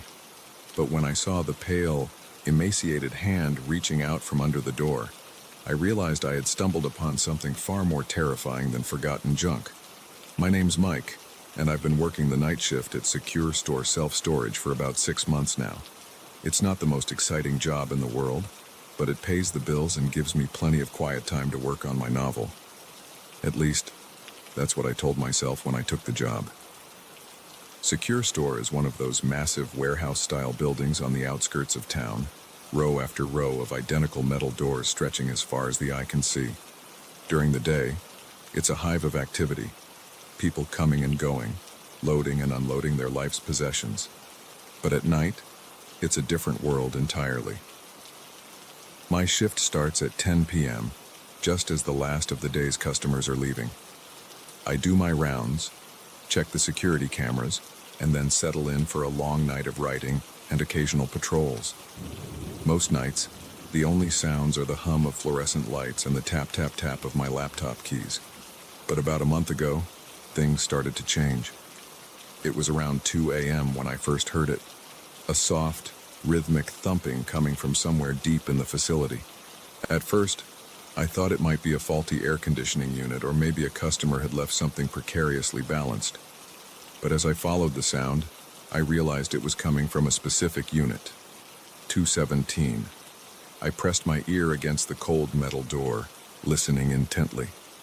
The thumping had stopped, replaced by what sounded like scratching. as if something inside was trying to claw its way out. A chill ran down my spine. I knew I should open the unit and check it out. It was part of my job, after all. But something held me back. An instinct, maybe, or just plain old fear. I convinced myself it was probably just a rat that had somehow gotten trapped inside. I made a mental note to call pest control in the morning and went back to my desk, trying to shake off the unease that had settled over me. But the sounds continued, night after night. Sometimes it was that rhythmic thumping, other times, scratching. And once I swear I heard what sounded like muffled sobbing. I started avoiding that section of the facility during my rounds. I told myself it was because I didn't want to disturb whatever animal had made its home in there. But deep down, I knew the truth. I was scared. About a week after the noises started, I noticed something else. The keypad for Unit 217 was blinking red. That usually meant someone had tried to access it with the wrong code too many times. But when I checked the logs, there were no failed attempts recorded. It was as if the unit itself was trying to tell me something was wrong. I should have reported it then. Should have called my manager or the police or someone. But I didn't. Because by that point, I was too curious, too invested in solving this mystery on my own. So I started digging. I looked up the records for Unit 217, expecting to find it registered to some local business or maybe a family that had moved away. What I found instead made my blood run cold. The unit had been rented 6 months ago by a man named John Doe, an obvious fake name. The phone number provided was disconnected. The address? A vacant lot on the other side of town. Whoever had rented this unit had gone to great lengths to remain anonymous. And that's when I started to really worry about what might be inside. My imagination ran wild. Was it stolen goods, drugs, or something even worse? Each possibility seemed more horrifying than the last. I knew I should leave it alone, call the cops and let them deal with it. But something kept pulling me back to that unit. A morbid fascination, maybe. Or maybe just the writer in me, hungry for a good story. It all came to a head last night. I was doing my final rounds before the end of my shift when I heard it. A voice, weak and muffled, coming from Unit 217. "Help, please, help me." I froze, my heart pounding in my chest. This was no animal. This was a person. Someone was trapped inside that unit. I ran to the office, fumbling with the master key with shaking hands. As I raced back to the unit, 1,000 scenarios played out in my mind. Had someone been kidnapped? Locked in there as some sick joke? Or was this all an elaborate trap? As I reached the unit, I saw something that made my blood run cold. A pale, skeletal hand was reaching out from under the door, fingers scrabbling weakly at the concrete floor. I hesitated for just a moment, fear and duty warring within me. Then I took a deep breath and slid the key into the lock. The door creaked open, and the smell hit me like a physical force. The stench of decay, of unwashed bodies, of human waste. I gagged, fighting the urge to vomit. As my eyes adjusted to the darkness, I saw them. People, at least a dozen, maybe more. Emaciated, pale as ghosts, their eyes wide and unblinking in the sudden light. They were chained to the walls, to each other, a tangle of human misery. I stumbled backward, my mind refusing to process what I was seeing. This couldn't be real. It had to be some kind of nightmare.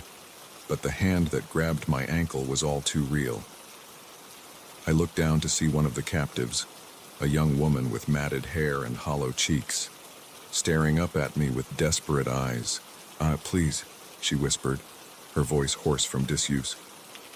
"Help us." I don't really remember what happened next. I know I called 911, my voice shaking as I tried to explain what I'd found. I know the police arrived, then ambulances, the night exploding into a chaos of flashing lights and shouted orders. I sat on the curb, wrapped in a shock blanket, watching as the victims were brought out one by one. Some could walk, leaning heavily on the paramedics. Others had to be carried, their bodies too weak from months of captivity. The detectives questioned me for hours. How long had I known? Why didn't I report the noises earlier? I told them everything, feeling a mixture of guilt and relief with each word. It's been 3 days since that night. The story is all over the news now. Storage unit horror, they're calling it. Apparently, it was a human trafficking ring. The unit was a temporary holding area before the victims were to be moved out of the country. They caught the guy who rented the unit. John Doe turned out to be a local businessman, someone you'd pass on the street without a second glance. The kind of monster that hides in plain sight. I've been hailed as a hero in some of the reports. The night watchman who uncovered the horrific crime. But I don't feel like a hero. All I can think about are those people, trapped in darkness and despair for months while I sat just a few hundred feet away, too scared to investigate a strange noise. I quit my job at Secure Store. I couldn't bear to walk those halls again, knowing what had happened there. The novel I was working on sits unfinished on my laptop. Somehow, crafting fictional horrors seems pointless now that I've seen the real thing up close. Sometimes, in the quiet of the night, I still hear those sounds. The thumping, the scratching, the muffled cries for help. I don't think I'll ever stop hearing them. I've learned something from all this. Something I think everyone needs to know. When you hear something strange, something that doesn't quite fit, don't ignore it. Don't explain it away, because sometimes, behind those strange noises, there's real horror, and real people who need help. F. The storage unit door is closed now. The victim's freed. But I can't help but wonder, how many other units are out there? How many other dark secrets are hiding behind those anonymous metal doors? And who will be brave enough to open them? The moment I opened that dusty old diary hidden in the attic, I knew I had unleashed something that could never be contained again. The yellowed pages held dark secrets that should have remained buried, and now I was trapped in a nightmare of my own making. My name is Sarah, and I'm a writer. I've always dreamed of owning an old country house to inspire my novels. When I saw the ad for a Victorian mansion on sale for a surprisingly low price, I didn't hesitate. I should have known better. The house was beautiful, with its dark wood panels and stained glass windows. But from day one, something felt off. The rooms were too cold, the shadows too deep, and at night, I could swear I heard footsteps upstairs, even though I was alone. It was during an exploration of the dusty attic that I found the diary. It was hidden behind a loose board, as if someone had tried to conceal it in a hurry. The leather cover was worn, the pages yellowed with age. I started reading, fascinated. It was the diary of a young woman named Elizabeth, who had lived in the house in the late 19th century. At first, the entries were typical teenage stuff, gossip about friends, complaints about parents. But as I read on, the tone changed. Elizabeth began writing about strange visions, figures in the shadows. She spoke of an evil presence in the house, something that watched her, that whispered in her ear when she was alone. Her accounts became increasingly frantic, paranoid. The last entry chilled my blood. In shaky handwriting, Elizabeth wrote, "He's here. I can't run anymore. God have mercy on my soul." I closed the diary, my heart racing. It was just the delusion of a troubled teenager, I told myself. Nothing more. But that night, the noises started. Not just footsteps now, but scratches on the walls, unintelligible whispers. Shadows moved in the corners of my eyes, disappearing when I looked directly at them. I began researching the history of the house, desperate for answers. What I discovered horrified me. Elizabeth wasn't the only one who had suffered here. Over the years, the house had been the scene of mysterious deaths, unexplained disappearances, always young women, always alone. I tried to leave, to run, but the house wouldn't let me. Doors locked themselves, windows wouldn't break. I was trapped, just as Elizabeth had been over a century ago. Now I'm writing this in my own diary, hoping someone will find it one day and understand. The presence is getting stronger, bolder. I can feel it approaching as I write these words. If you're reading this, run. Flee this house and never look back. Because some stories shouldn't be told. Some secrets should remain buried. And some houses never let us go. Days have passed since I wrote those first frantic words. Or maybe it's been weeks. Time seems to blur here, the hours stretching endlessly in this prison of wood and stone. I've tried everything to escape.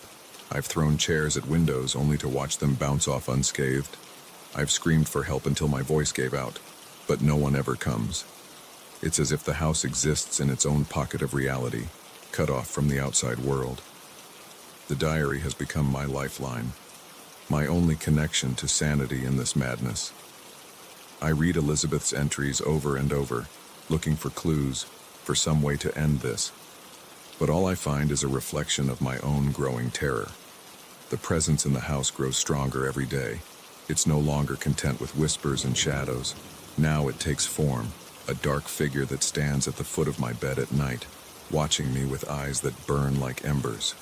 Sometimes, in my more lucid moments, I wonder if I'm going mad. If this is all just some vivid hallucination brought on by stress or isolation.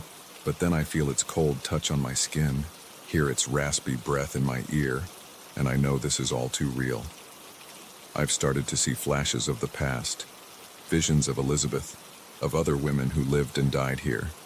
Their terror, their despair, it all bleeds into my own until I can't tell where their experiences end and mine begin. There are moments when the house seems almost alive. The walls pulse like a heartbeat. The floorboards creak in patterns that almost sound like words. It's trying to communicate, I think. But what is it trying to say? I've taken to carrying the diary with me everywhere I go. It's the only thing that feels real anymore. The only proof that I'm not alone in this nightmare. Elizabeth's words have become a mantra, a lifeline to cling to in my darkest moments. Last night, I woke to find myself in the attic, though I have no memory of climbing the stairs. The diary lay open in front of me, but the pages were blank. As I watched, words began to appear, written by an invisible hand. Join us, Sarah. Become part of the house. It's the only way to end the pain. I slammed the book shut, my heart pounding, but the words had burned themselves into my mind. Was this the answer? The way to finally escape this torment? No, I can't think like that. I have to hold on to hope, onto my sense of self. If I give in, if I let the house take me, I'll be lost forever. But oh, how tempting it is to let go, to surrender to the darkness, to become one with the shadows that haunt these halls. Would it really be so bad? To never feel fear or pain again? I can feel the house's influence growing stronger, its will seeping into my thoughts. It whispers promises of peace, of an end to loneliness. All I have to do is say yes. All I have to do is let go. My hand shakes as I write these words. I don't know how much longer I can resist.